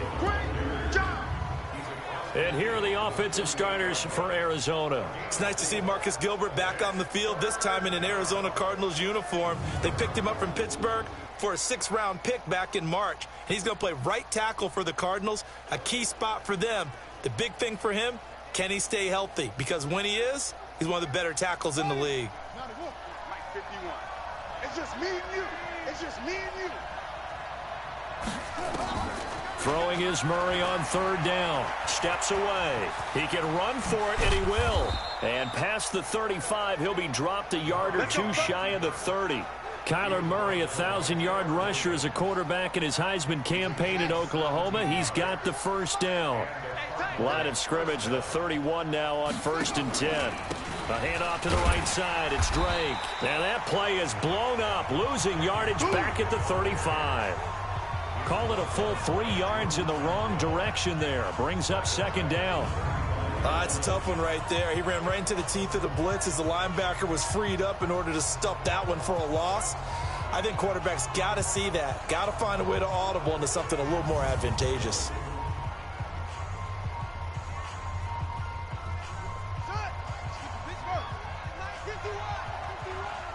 Yeah, let's get sack lunch. Play action. Now it's Murray. Nowhere to escape, and he goes down. O'Shane Zimenez in there to get him, and on the season now, that is 9 sacks for him. Well, that play was the very definition of fast, quick, and in a hurry. Suddenly, he was there. Yeah, blink of an eye, that happened fast, and a big sack.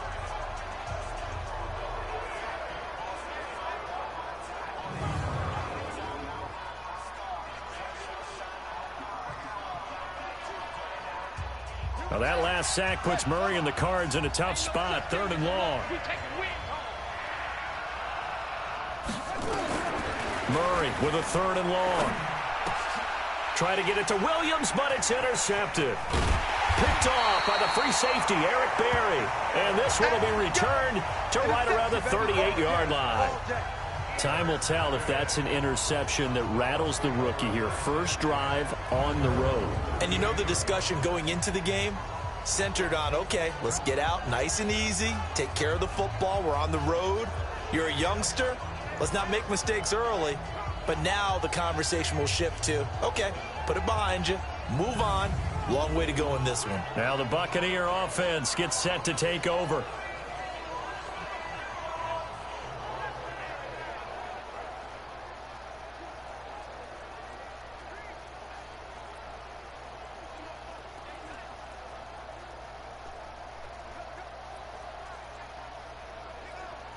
So good starting field position for him here as they come up 1st and 10 at their 38. It's going to be a long day.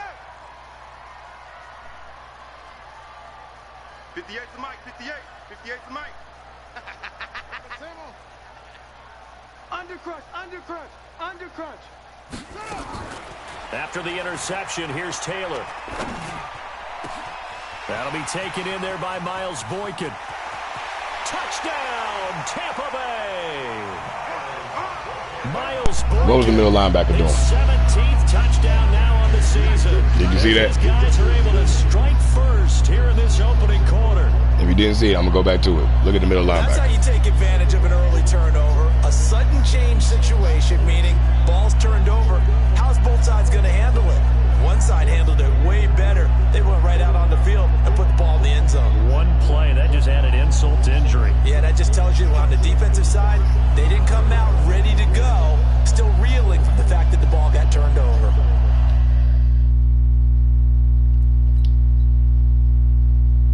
Right here. Madden. What is this shit? I've seen this multiple times before. What is this shit? Was this supposed to throw us off? What was this shit?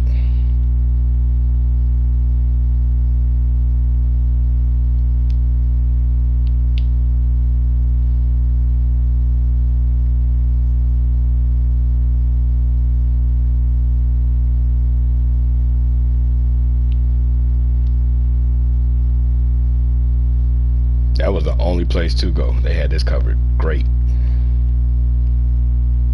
Why the clock didn't change? Oh, that's just a play clock. Okay. I'm tripping. Extra point attempt here still to come.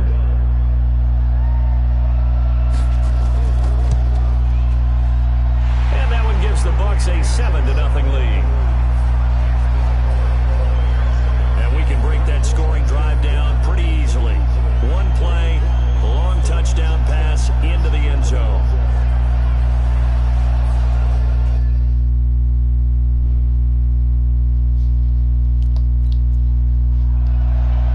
Out is the kickoff unit as they This will be fielded on the back line of the end zone. And no run back here. This will be a touchback, and it comes out to the 25-yard line. Arizona getting ready to go as they take the field. They had the interception last time. It led to the opening touchdown. So now...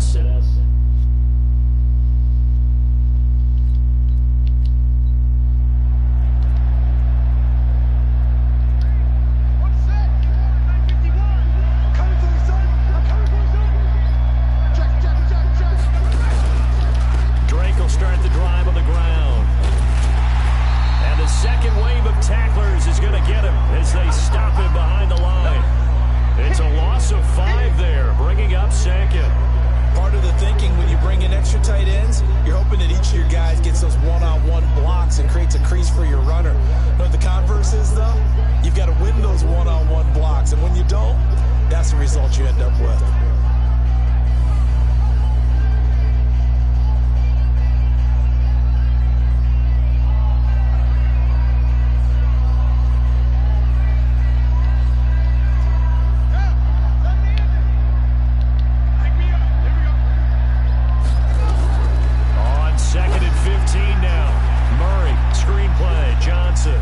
Oh, shit, that's not me. And he'll get this one way up just shy of the 45-yard line. That one covers 24 yards. It's a first down. Before this season started, Johnson said this new offensive system would allow him to really be effective in the passing game. He actually likened it to 2016 when he had almost 900 receiving yards. He said one of his goals is to become the 3rd player in league history to hit 1,000 yards rushing and receiving in the same season. They also noted that he's really comfortable in this scheme. It's like his college days at Northern Iowa when he was part of a team that based out of a shotgun with a running quarterback.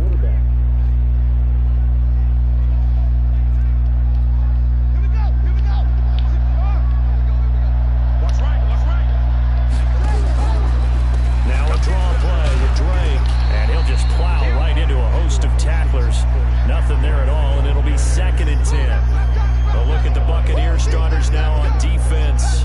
They were terrific a week ago in the win over Seattle. And while you can't actually see confidence rising in a unit, you can tell by this team, all right? Anytime you can tell your offense, hey, just get us a couple touchdowns. We've got this thing locked down. That's when you know you're playing well and you're carrying your team along.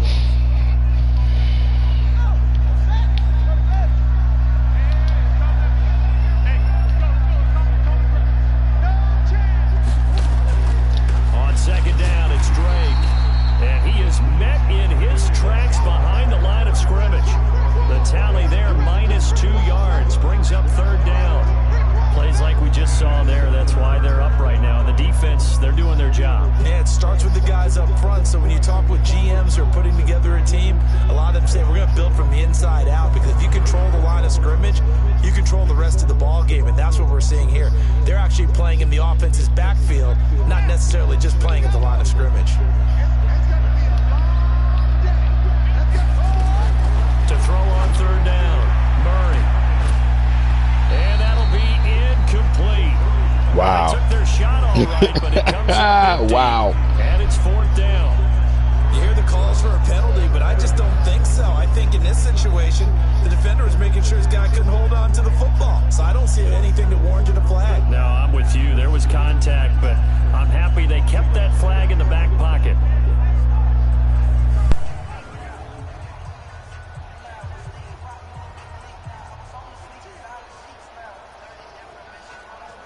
On 4th down, here's Andy Leon to kick it away. He punted 4 times in the loss last week as he gets this one away here. And he didn't quite have the backspin on that one. It hits at the 4 and continues into the end zone. It's a touchback. Now the Buccaneers offensive unit back out on the field. And last time the formula was pretty simple. 1-play drive, long pass. That maybe they just want to do that again, right? And that's exactly how you want to draw things up. Whether it's on your grease board, right, in your playbook, 1-play drive's exactly what you want on offense. What they have to be careful of is not having a letdown. It was real easy last time. They can't expect that going forward. And we'll see if it's that easy here. Now the Auburn product, Corey Grant. And they'll get 8 out of this before being stopped at the 28.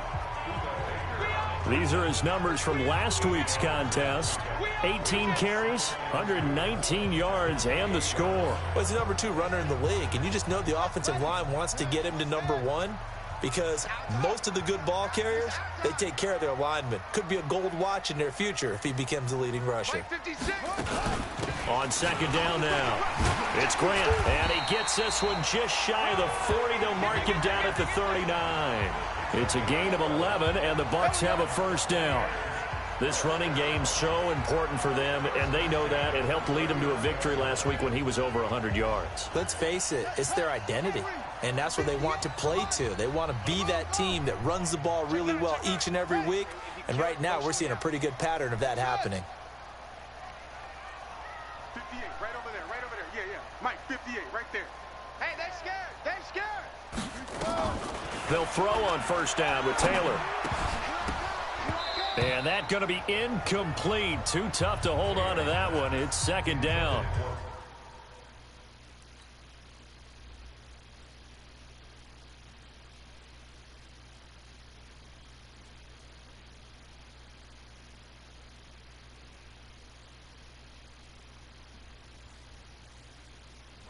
Well, it's easy to see when we review this that the ball needs to come out quicker because if you don't throw it right on the break, you bring a crowd of people into the equation. And that's why it got knocked away there. Taylor incomplete on first down. Here's second and 10. Let's get off the field, D. Let's get off the field. Yeah.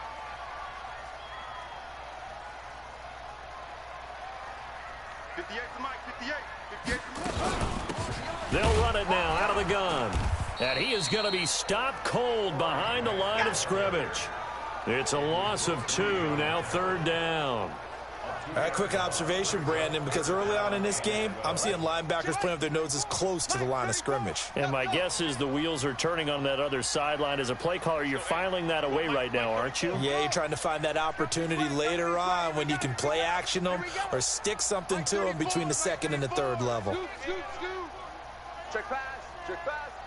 34 is the Mike. Go, go. I'm coming after you. I'm coming after you. Take off. On third down, Taylor. Oh, he's got a man wide open, complete. And he'll be taken down, but not before he works it past the 50.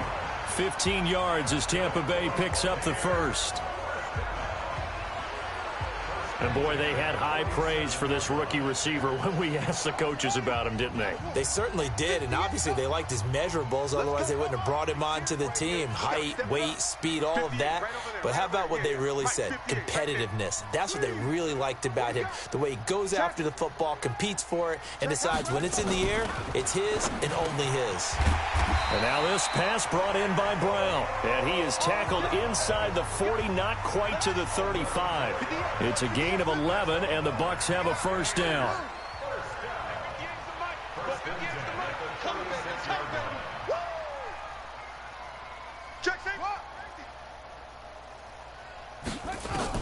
Throwing now, Taylor on first down. This will be caught by Brown. And he'll be taken down as that will take us to the end of the first quarter of play. After one, 7-0 on EA Sports.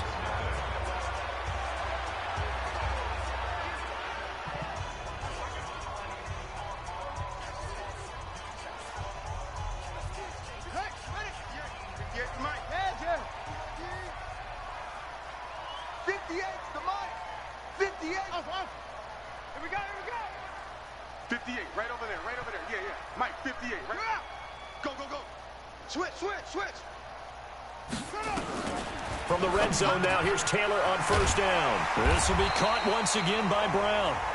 And they corral him just a couple yards shy of the end zone. 17 more yards. They had 17 on the previous snap as well. Those are the kinds of plays right there that show you why he's the number 3 man in the NFL in terms of receiving yards. Also tells you there's a full combination of what he's got going in his game. You name it, from route running to catching the football. That's why he's able to produce those types of numbers.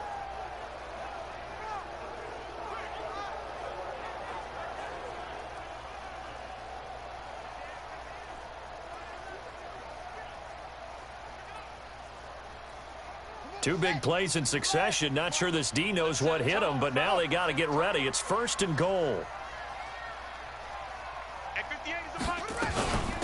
They'll try to run this one in. And he's in. Touchdown, Buccaneers. Corey Grant with touchdown number 12 on the year as the Buccaneers tack on to their lead. And nothing special there. They show they were going to run the football. They ran it. They got it in. Like old-time football, right? Hey, this is exactly what we're going to do. Straight-ahead power, and they got it done.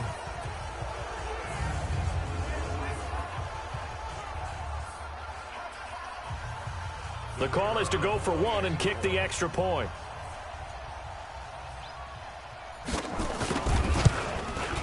And it's good to make it 14-0. A good drive that time as they go 9 plays in all. And it's culminated by a 2-yard touchdown run.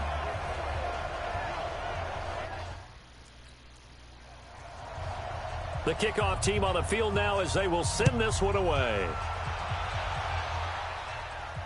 This one taken from the 7. And he'll take this one near the 25, call it the 26-yard line.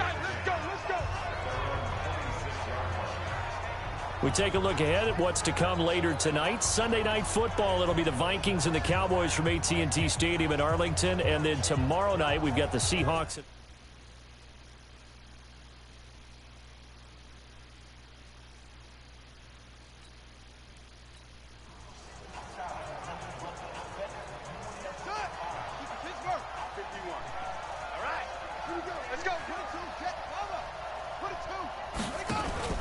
On play action, it's Murray. And that will be incomplete. Would have been a big hitter if they had connected.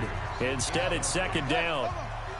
Once again, they'll come up on the 26-yard line, 2nd and 10. Murray again, 2nd and 10. He'll buy some time right. He may try and run for this.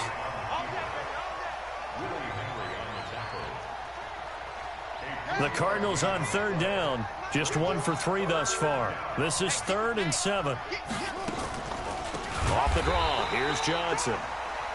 And he will lose yardage and be backed up to the 24. That'll wind up going for a loss of 4. And that's going to make it 4th down. He came out ready to play. That's 3 tackles for a loss, Charles. We're only in the 2nd quarter.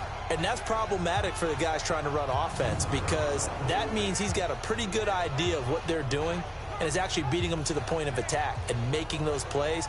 Might have to think about some misdirection or something to try and get him away from the ball.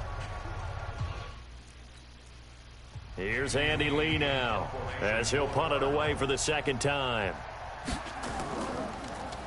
And this is away. It's a high kick, and he got all of it.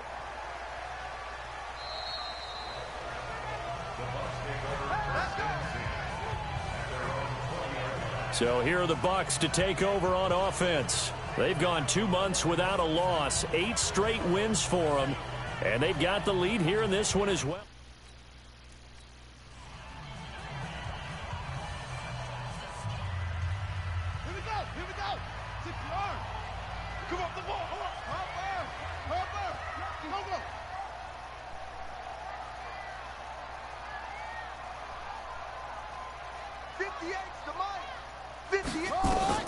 Now Taylor throwing on 1st down. That's pulled in by the rookie from Notre Dame, Miles Boykin. And he's into the end zone. Touchdown, Buccaneers. Miles Boykin, an 80-yard touchdown as the Buccaneers tack on to their lead. One play, 80 yards. Pretty easy drive to recap.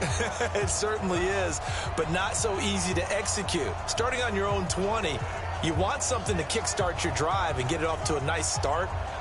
They went for the whole thing and got it. That's a great way to send a message to the opposing team.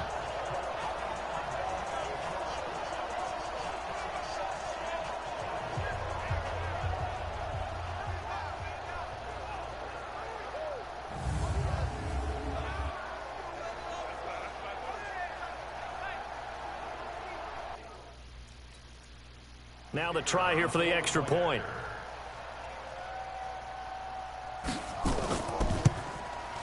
And it is now 21-0.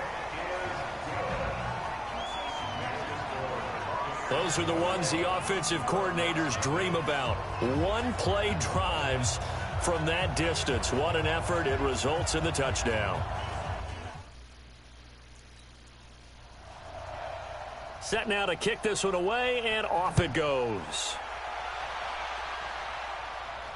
This one taken just inside the 10. And a nice return sets him up pretty good here at the 30-yard line. Now we get a peek at the captain of this offense heading back out there. If second quarter, they're down big already. He's struggling as well. They've got to find something.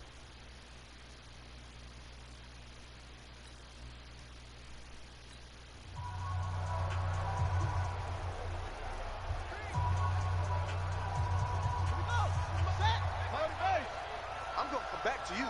I'm going to come back to you. They begin the drive with Johnson. And he's got a good gain of 7 up to the 37. A lot of people felt Johnson was a little misused during what was a disappointing 2018. 940 yards on the ground, 7 touchdowns. Great for most, but not the season Johnson was hoping for. And he said this offseason there are a lot of good running backs in the NFL, but I'm the best. And now he's trying to prove it, hoping to get back to the production that sent him to the Pro Bowl in 2016. That would certainly help his rookie quarterback. Here's Murray as he sets to throw it. It's caught. Jones. It'll be a pickup of 4, good enough to earn him yet another first down. This has to go down as one of the simpler routes in the playbook, but oh so effective. Nice completion there. Keeps the sticks moving. Now a quick throw as that's complete on the hitch route. Give him a couple on the catch at 2nd and 8. Brandon, perfect defense in this situation would have meant that there was an incompletion that would have picked it off. Okay, so they gave up the completion. But I really enjoyed watching how the defense stayed in sync, stayed in great communication, and as he dragged across each zone, you see him pointing, communicating. There he is, and they passed him off to each defender. Ended up making a nice play, even though it was complete. So the face mask, quite a blessing there as they'll start out of harm's way with a 1st and 10. Murray's going to keep this himself on the RPO. And that is incomplete. He couldn't hold on through the contact. Brings up 2nd down. Ball on the 42 as they come up 2nd and 10. Running from the gun, Johnson. And past the 35, he'll be dropped a yard or 2 shy of the 30. I think they like this drive a little bit better there, partner. Running game helping out, picking up some of the slack. Because remember the last drive, they went 3 and out. On 1st and 10, here's Murray. Blitz coming, and down he goes. Josh Allen able to get in there for his 2nd sack of the afternoon. That's 3 sacks now, and that's not much of a surprise to me, nor should it be to you. This team, they lead the league in sacks. Yeah, they do. This is something that we are starting. And the pressure gets to him again. O'Shane Ximines has now recorded 10 sacks on the season. Well, someone's closing in on the league lead in sacks. He came into the game in the top 5. Now you add 2 more to his total. Well, that last sack puts Murray and the Cards in a tough spot. 3rd and long. Throwing on 3rd and long. Murray, he'll set up the screen to Drake. And that play goes nowhere. Taken down, losing yardage at the 50, right at midfield. I love the intelligence the defense just showed there. Read their keys, saw the screen developing, ran to it, and smothered it. What a 3rd down stop by them. Here's Andy Lee now. He'll boot it away from about his 35. And he gets this away, and look at this. This is a good one. Good one, boys. Let's go. Let's go. And Tampa Bay trots out there now. And the ledger for them so far looks pretty good, doesn't it? It certainly does. Touchdown, touchdown, touchdown. Not sure it can be much better than that. They've got to feel very good about the groove that they're in at this stage of the game. This is Grant. And he gets this one just shy of the 40, down at the 39. That's good for a Buccaneer first, to pick up of 12 yards. Tremendous blocking by the interior of the offensive line. They didn't just gash him there. They blasted a gaping hole for him to gallop through. I think if he comes back to the huddle, he better be giving them a whole lot of credit and thanking them for that much space to rumble. Here's Grant. It's a 7-yard carry to set them up with a 2nd and 3.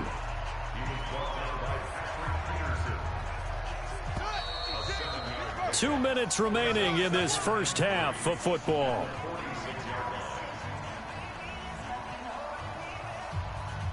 We remind you that coming up at halftime, we'll send you cross-state to Orlando, where Jonathan Coachman will have all the stats and all the scores from games going on during another busy Sunday in the National Football League. 56 to Mike, boys. 56. Check 56. On 2nd down, it's Grant. And this won't be enough to pick up the first. A gain of 2, 3rd and 1. A 2-yard pickup brings up 3rd and 1. Mike 56.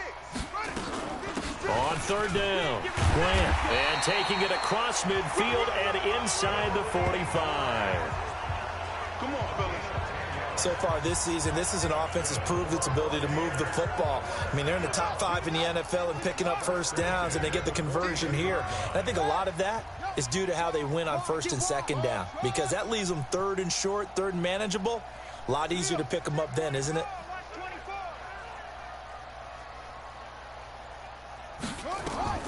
Now Taylor on 1st down. Firing quickly here, and that's complete.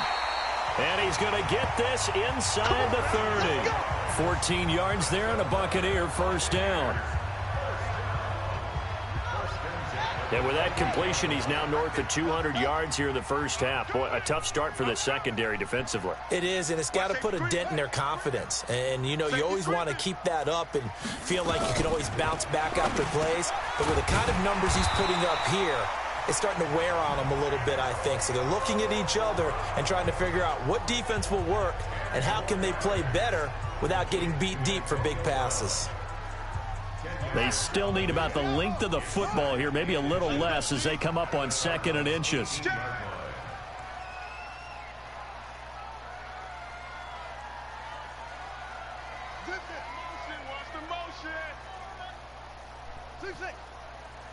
go, hey. Well, Mike 34, Mike 34. I'm coming. Mike 34, Mike 34. Scoop, scoop, scoop. Here's Taylor. And he hauls it in for the Buccaneer touchdown. Touchdown. Miles Boykin as the first half is winding down as the Buccaneers tack on to their lead. So not only is that his 3rd touchdown catch of the game, he's done it here in the first half. I'm not sure defensively what they're going to come up with to slow him down, because already we're seeing him run past, over, through guys in order to make these catches. And being able to try and shut him down at this stage of the game, it's going to take a lot of effort. So maybe it'll open things up for some other people. Well, they better figure something out, and soon. Point after try forthcoming.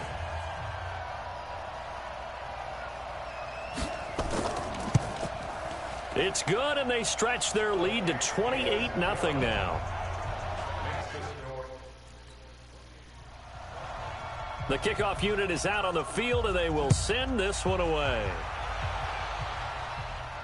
This one taken just inside the 10.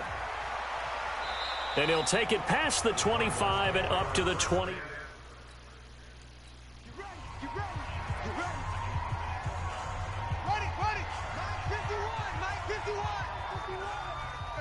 Tighten up. Pull it together.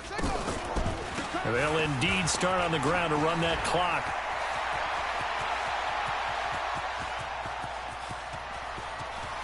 Touchdown, Cardinals. Kenyon Drake. Something told me don't come in tight. Oh, fuck, man. Something told me don't come in tight. They have illusions right now of, okay, we're going to score 8 times in a row and we're going to be terrific. Zane Gonzalez on for the extra point.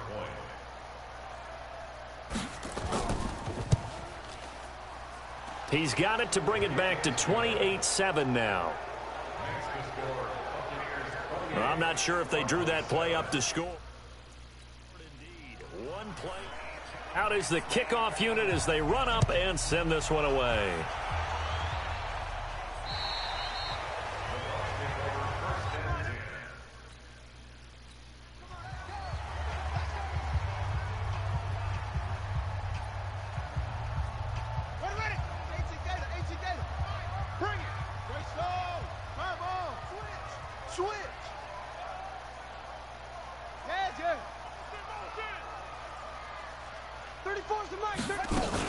And they're just going to run it here up the middle.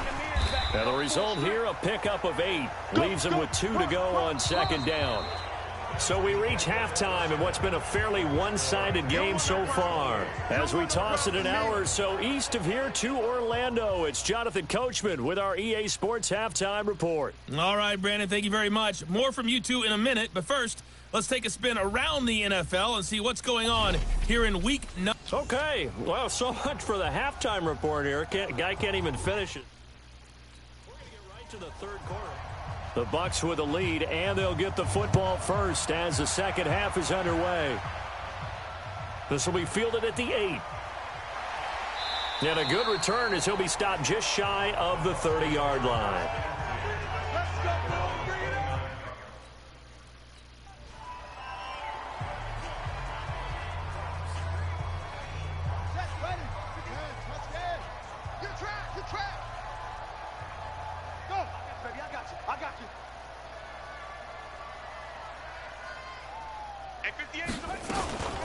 On first down, it's Grant. I hate man does that bullshit, B. Stop forcing my fucking running back to do a fucking spin move. And the big fella stuffed that one up in a big way. I think doubling him has to be a priority because you can't move up to the next level if you don't take care of him first. He's not going to get me. Go, go. Hassan. 58 to Mike. 50 to Mike. Yeah, that's what I do. Alert flare. Flare. Shut up. Throwing on second down. Taylor got a man. It's Brown. And they'll get it up just short of the 45 at the 44. 15 yards as Tampa Bay picks up the first.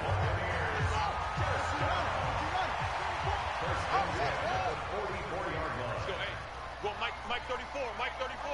Oh, dang, punk. Check 52.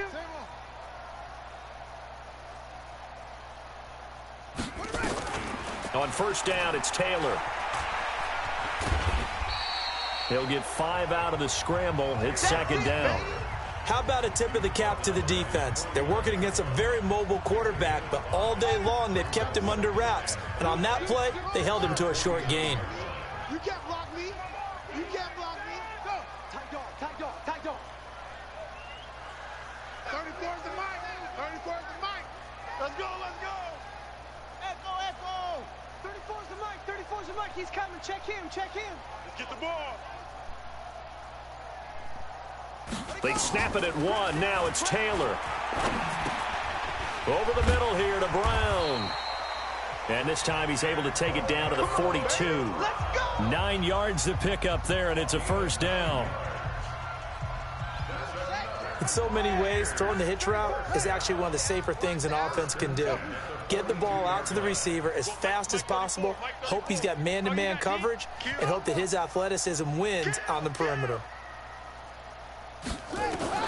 On first and 10, it's Taylor. Looking middle, and that's complete. And he's taken down inside the 30. 14 yards there, and a Buccaneer first down.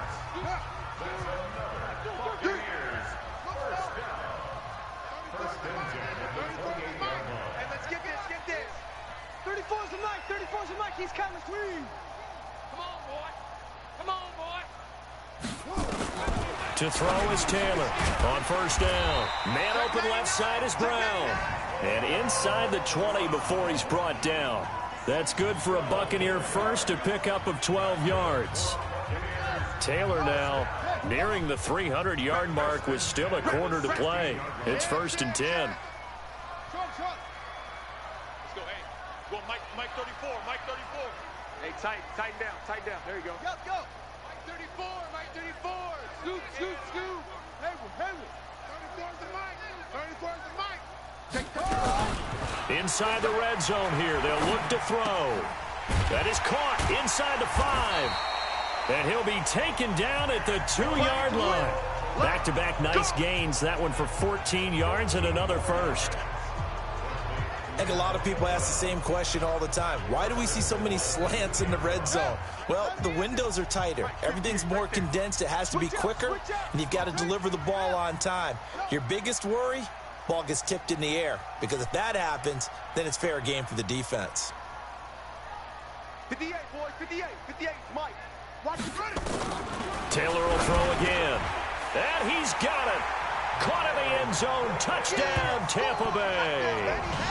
Miles Boykin with touchdown number 20 on the year as the Buccaneers tack on to their lead. And let's count them up now. 1, 2, 3, 4 touchdown receptions for him in this game. And just one shy of the NFL record. What a great performance. Going up and catching the football, creating space, and finding the end zone. That's what it's all about. Out comes the kicking team here for the extra point.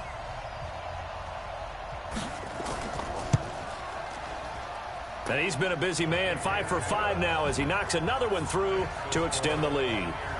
So that drive goes 8 plays, and it's all finished off with a touchdown by Tampa Bay.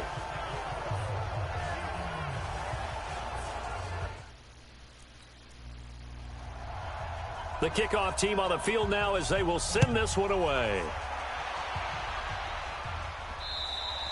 And this will not be returnable. It's out of the back of the end zone for a touchback.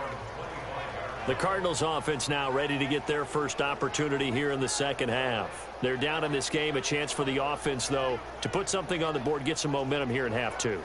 Try and get things.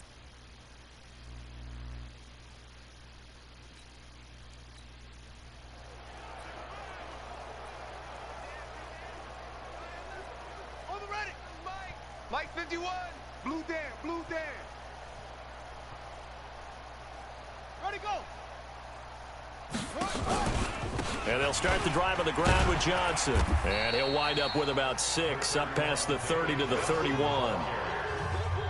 They'd love to just strike back with a touchdown right here, and if it's a long play, so be it. But the main goal, get a couple of first downs, run some plays, run some clock, allow their defense to get a chance to catch their breath, settle down, and relax a little bit after they just gave up a score. Let's go. 15 yards that time, and the Cardinals move the chains.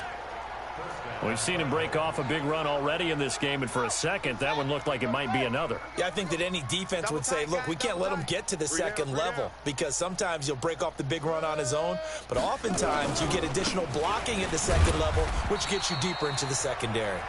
And down he goes at the 49, a 3-yard pickup. A gain of 3, second down. On second down, Johnson. And he is met quickly in the backfield. Down he goes, folded like a lawn chair. He continues to struggle to find a crease to break off a big one and might need to just put that aside and just try and ram his way forward and get what he can.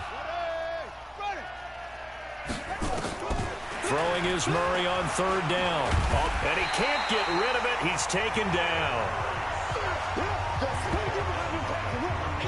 It's been a tough one all game long for this offensive line. They're already down big, and now you know they're just going to come after the quarterback in a big way, don't you? Yeah, they just can't get out of their own way right now. It's created an avalanche, and an avalanche is coming right on top of them.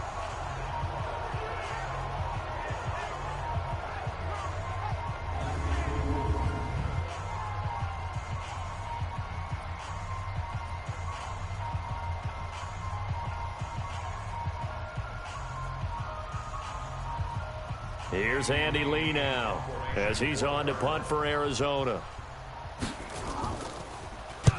Averaging over 50 yards a punt so far as this one's away.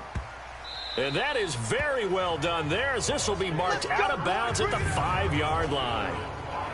That is how you flip field position. That's an absolute bomb of a punt. Downs it inside the 5-yard line. Absolutely ideal. From that position, you're hoping to get it down inside the 15, inside the 5. Superb. Here comes it.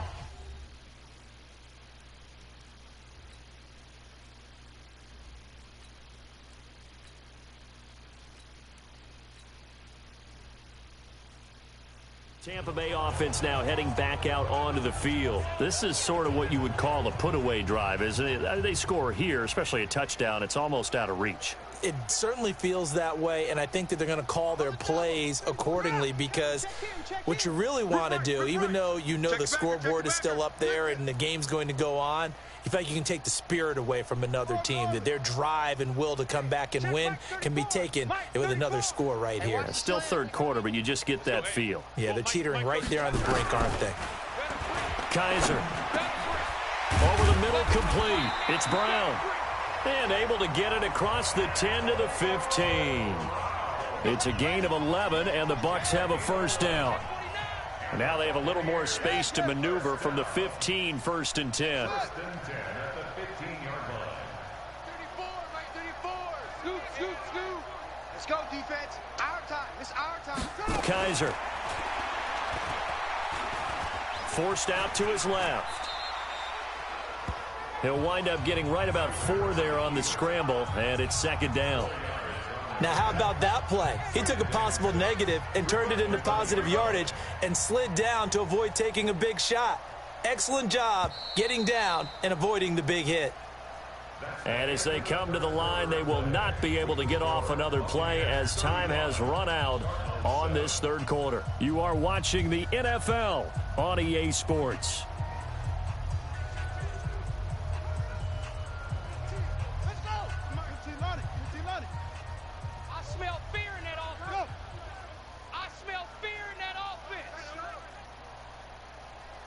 Mike 56, Mike 56. On second down now, it's Grant. And he almost gets this to the 30, taken down about a yard shy. 10 yards there and a Buccaneer first down. Now, this is an example of breaking down a defense, because on a lot of these runs, he's getting past the point of attack, and guess what he's doing? Forcing the secondary guys to have to make a lot of tackles. Check Mike 34. Mike 34. Watch the run. Watch the run. Good stop, baby. Switch, switch, switch. A first down throw for Kaiser. Oh, there's that man again. It's complete. First down Tampa Bay there, a gain of 13. And now he's really knocking on the door for 700. That is career catch 699. 34 is the mic. 34, 80 weapon. Watch the pass. Hey. Watch it. Zoom, zoom. Check it out. Hey. Kaiser now to throw on first down. Wide open receiver, complete. And they'll work this down to the 40-yard line. Tackled there. A big pickup there. 18 yards and a Buccaneer first.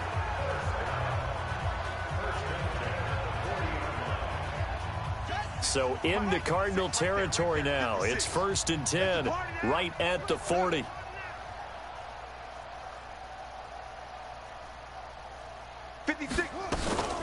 They will run with Grant. Room here to run.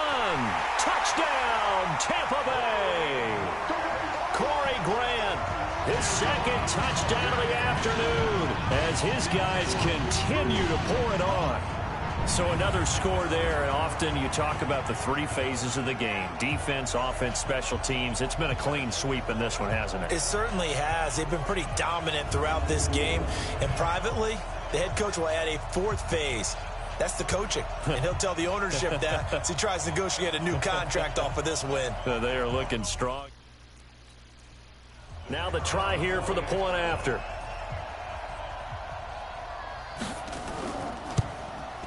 Now this one was over a while ago as they just add on to their big lead. A drive that time of 6 plays. And a pretty good run there in the end to top it off. Set now to kick this one away, and off it goes. This will be fielded at the 8. And it's a pretty good return here as he'll get it up to the 29-yard line. Let's go. Let's go.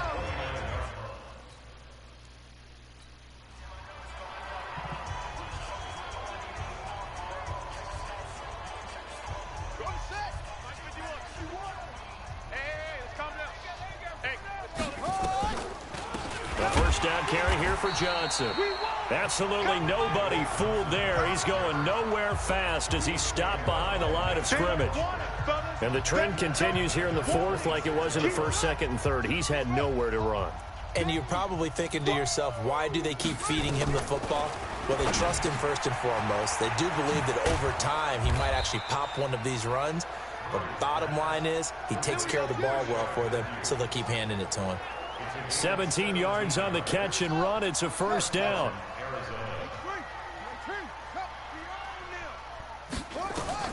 First down, Murray.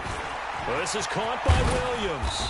And they're well past midfield, just a yard or two shy of the 40. 15 yards that time, and the Cardinals move the chains. So from Buccaneer territory now, it's 1st and 10 at the 42-yard line. Now Johnson. And he'll get it down on the play to the 37. 5 yards is the tally on first down. That brings up 2nd and 5.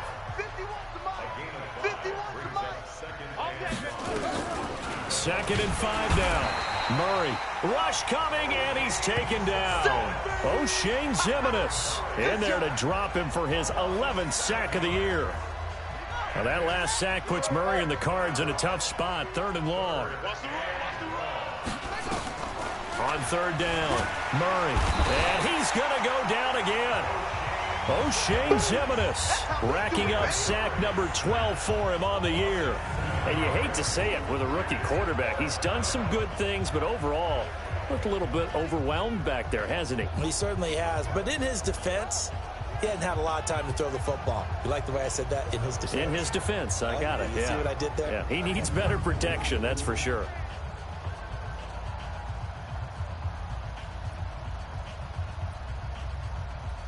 Here's Andy Lee now. He's been one of their few bright spots so far.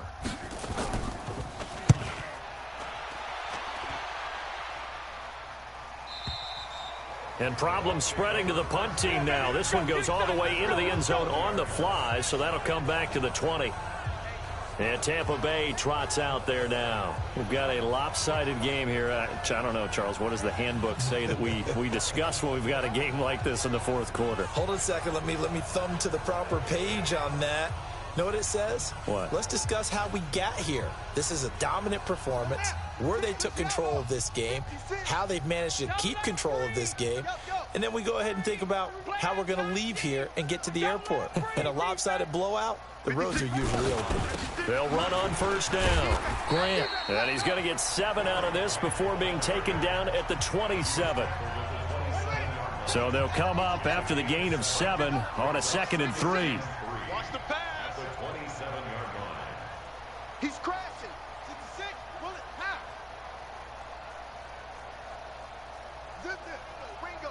Ringo.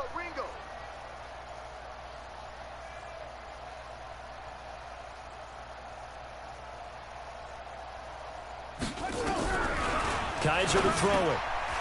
And a quick throw here, that's complete. And he gets this one just shy of the 40. They'll mark him down at the 39. First down, Tampa Bay there, a gain of 13. And not totally home free yet, but it's looking good as they come up 1st and 10.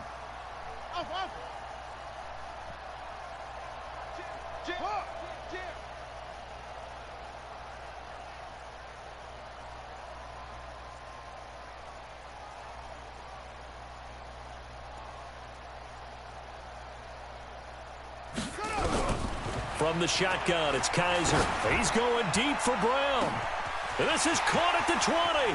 And he will get into the end zone. It's another touchdown. This thing is ugly. Well, this game is definitely over, but we do know some people like to go ahead and continue to add to their score, don't we? Yeah, I don't know that they need to add any more right now, though. I'm just starting to think about those dinner plans tonight, my friend. Well, you and I will be thinking about dinner plans, but we also know they're playing people are thinking, how can I get some more scores for my fantasy, for other things? They're trying to figure that part out now. By the way, last weekend we went sushi because that's what you wanted. We're going steak tonight. I'm in. All right. Still an important piece of business to take care of, the extra point. And this one was over a while ago as they just add on to their big lead. So they only needed 3 plays on that drive. And it ends with a touchdown for the Bucs.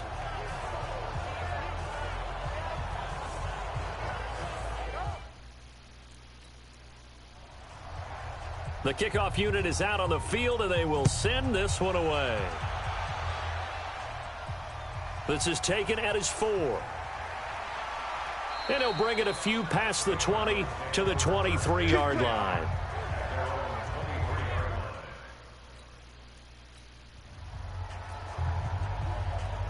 Set, ready. Touchdown. Oh, yeah, I'm coming. Oh, yeah, I'm coming. Throwing on first down is Murray. Nowhere to escape, and he goes down. O'Shane Ximines, he's the culprit, and that is now his 13th sack of the season as his great year continues. That right now, that's a defeated team out there. I think you can see it totally in their body language. Hands on hips, heads low. It's just been a struggle from the start. Yeah, this team has been thoroughly beaten right from the word go. Now a deep ball there on second down, but it'll wind up incomplete. An incomplete pass on that last play, and that means they'll need to come up with something here on third down. Murray going to throw. And he's taken down. Back at his own 7. O'Shane Who would have knew Josh Allen would have had a great game? Damn it. I don't care if you're taking it in round 1, you're undrafted, whatever. As a rookie quarterback in this league, you're going to have games where you face adversity like this. Lessons. All the time you're going to face these lessons. The key and what I'm saying is, if I kept Josh Allen over there, he would have had this game. Right now, this has not been his game. All right, they're going to try and keep hope alive here on fourth down. They're going for it. Murray now to throw. And this is going to be incomplete. They had to go for it with such little time remaining. And now, boy, the ball's going to go over on downs here inside the 10-yard line. So they tried to go for it for pride, but it really wouldn't have mattered. This one, it was already determined. No doubt about it. This one was over a while ago. Check. 22, jet, bomber. 22, jet, bomber. They'll try and run for it on first and goal. And he's able to get it down to the 2-yard line. And give him 5 that time as they draw a bit closer here for a second and goal. That didn't just feel like good defense there. That felt like pride, didn't it?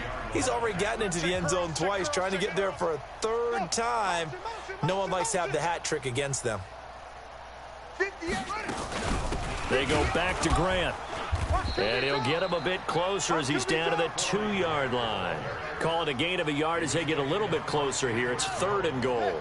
Well, they've been so good on third down all day long. Can they convert another here on 3rd and goal? They'll try to run this one in. He is going nowhere as he is enveloped behind the line. Now we'll get whistles. And that damn speed burst back to the other side. That shit just pissed me off. In this, but we'll get a stoppage anyway with 5 seconds remaining.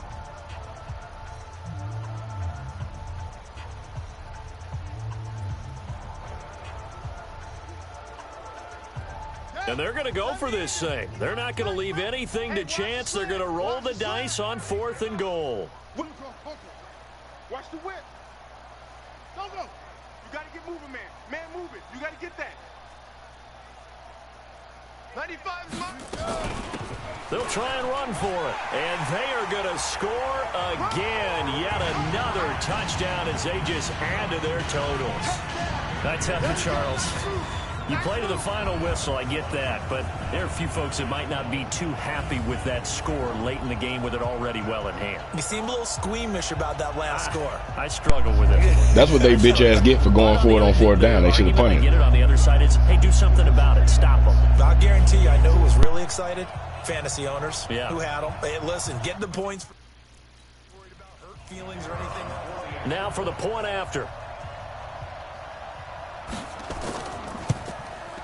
Now this one was over a while ago. And I had to play the kickoff because this thing gonna glitch and keep trying to make the game go. So that drive, 4 plays, and it ends with a 1-yard touchdown run.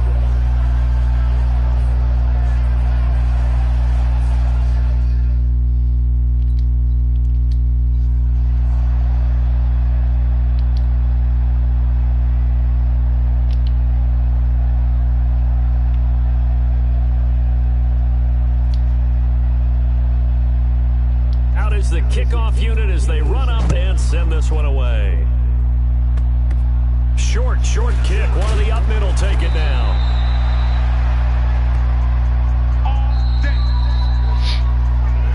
A big offensive explosion helped leading them to victory, and the defensive guys, they're just saying, hey, put those points up every week. We'll just keep winning. They will gratefully accept them. So we're just looking at the scenery of the stadium. That much easier when they're scoring that many points, allows them to play with a totally different style and a different flow. So for the Bucs, the train just keeps rolling. 9-0 now to start this campaign. And they'll get another home date next week as the Saints will come to town. Meanwhile, for the Cardinals, add another loss to the pile as they drop to 2-8 now on the year. And they'll try to get back to their winning ways next week as they head to Santa Clara to take on the 49ers. And for Charles Davis and our entire crew, I'm Brandon Gaudin. You've been watching the NFL on EA Sports.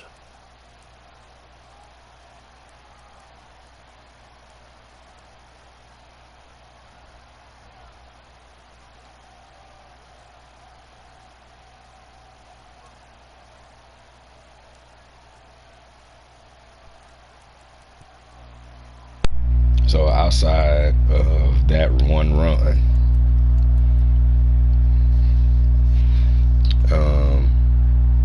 yeah, 8 carries for 14 yards. Damn it.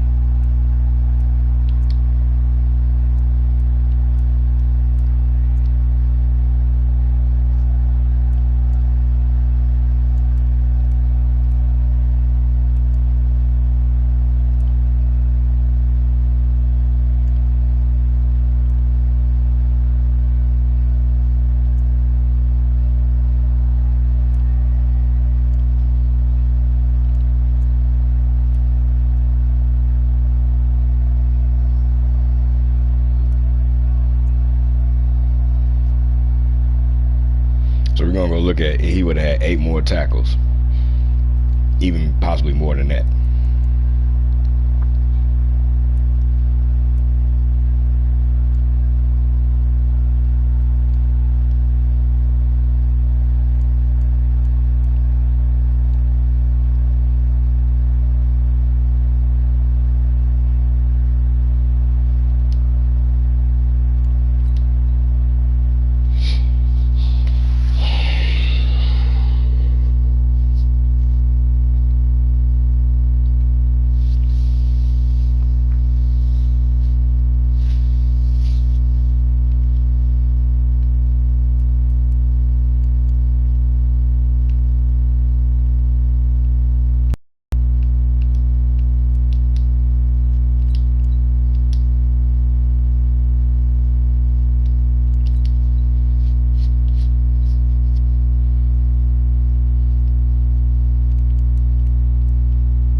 Player of the week.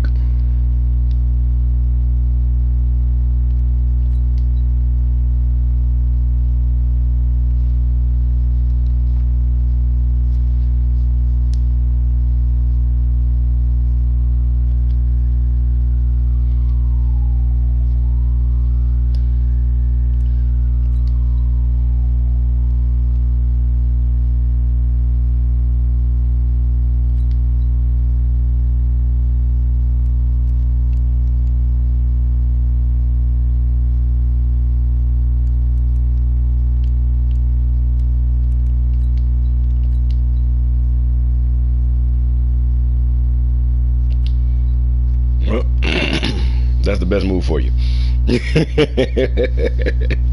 I almost went to 12, but you would have been trade bait anyway.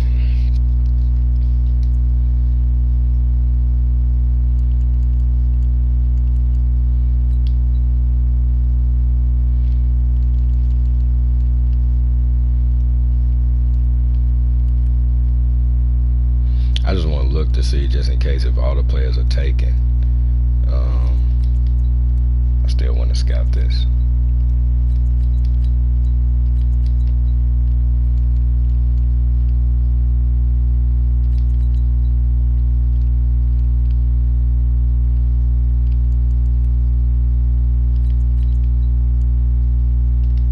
Still want to scout all the O linemen.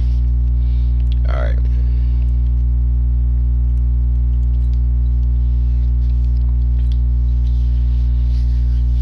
So Tyrod needs 4,000 yards. 400 yards to get to 3,000. Less than 400.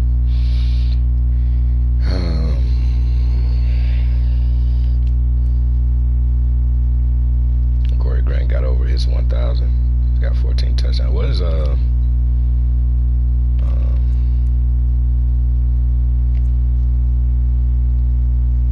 trying to look at goals. I'm sure that's what I'm trying to look at. So he got his 1,000 yards.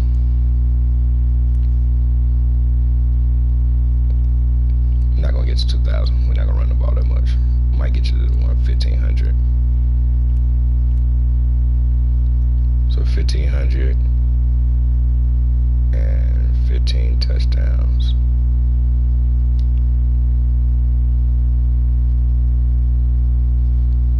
We can definitely do that.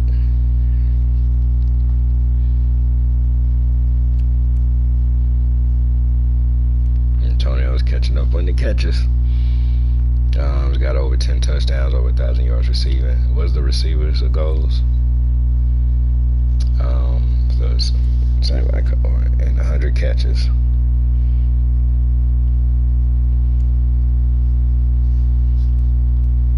And they also have 1,500 receiving yards, as long as they get 12 touchdowns.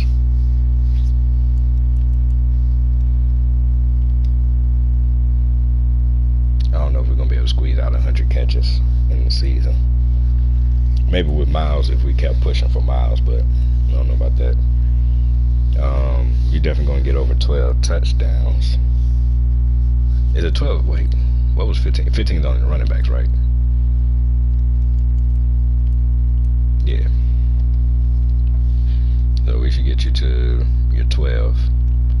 You already broke that. You're about to set the NFL record for touchdowns in the season. It won't take much for you to get to 1,500.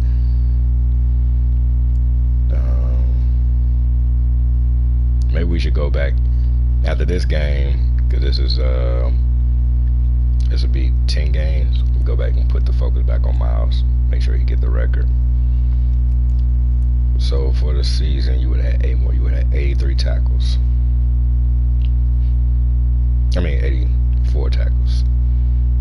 Sacks, if you would stay there, at least, likely. And would have kept you in second place. You still wouldn't, you ain't gonna catch Miles Jack. Damn it, oh well. As long as we can get maybe Zimenez to maybe superstar, then we'll definitely have Josh back where he was supposed to be. So the records.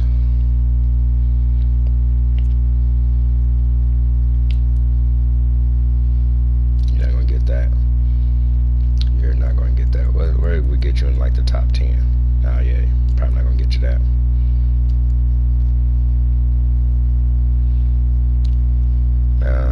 Probably not gonna get you there.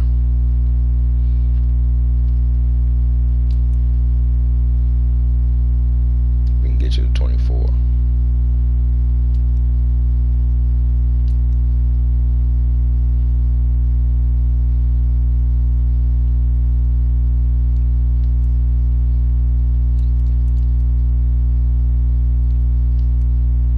Yeah, nobody's getting that.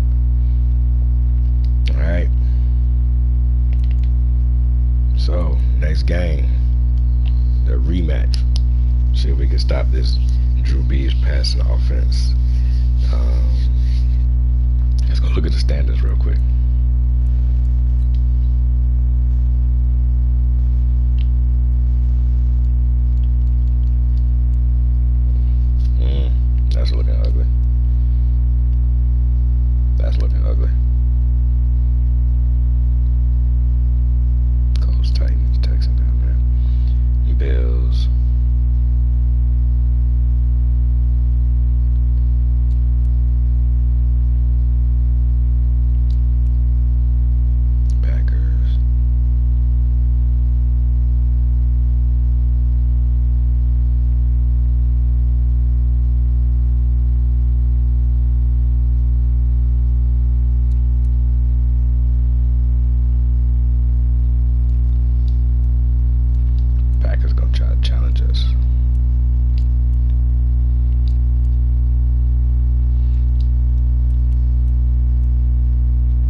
Falcons yet, have we? We have the Giants roster out. We moved a couple guys over there. That was our players that we moved over, just swapping out the draft picks. Alright, so that's how it looks. You gotta keep playing so we can have home field advantage.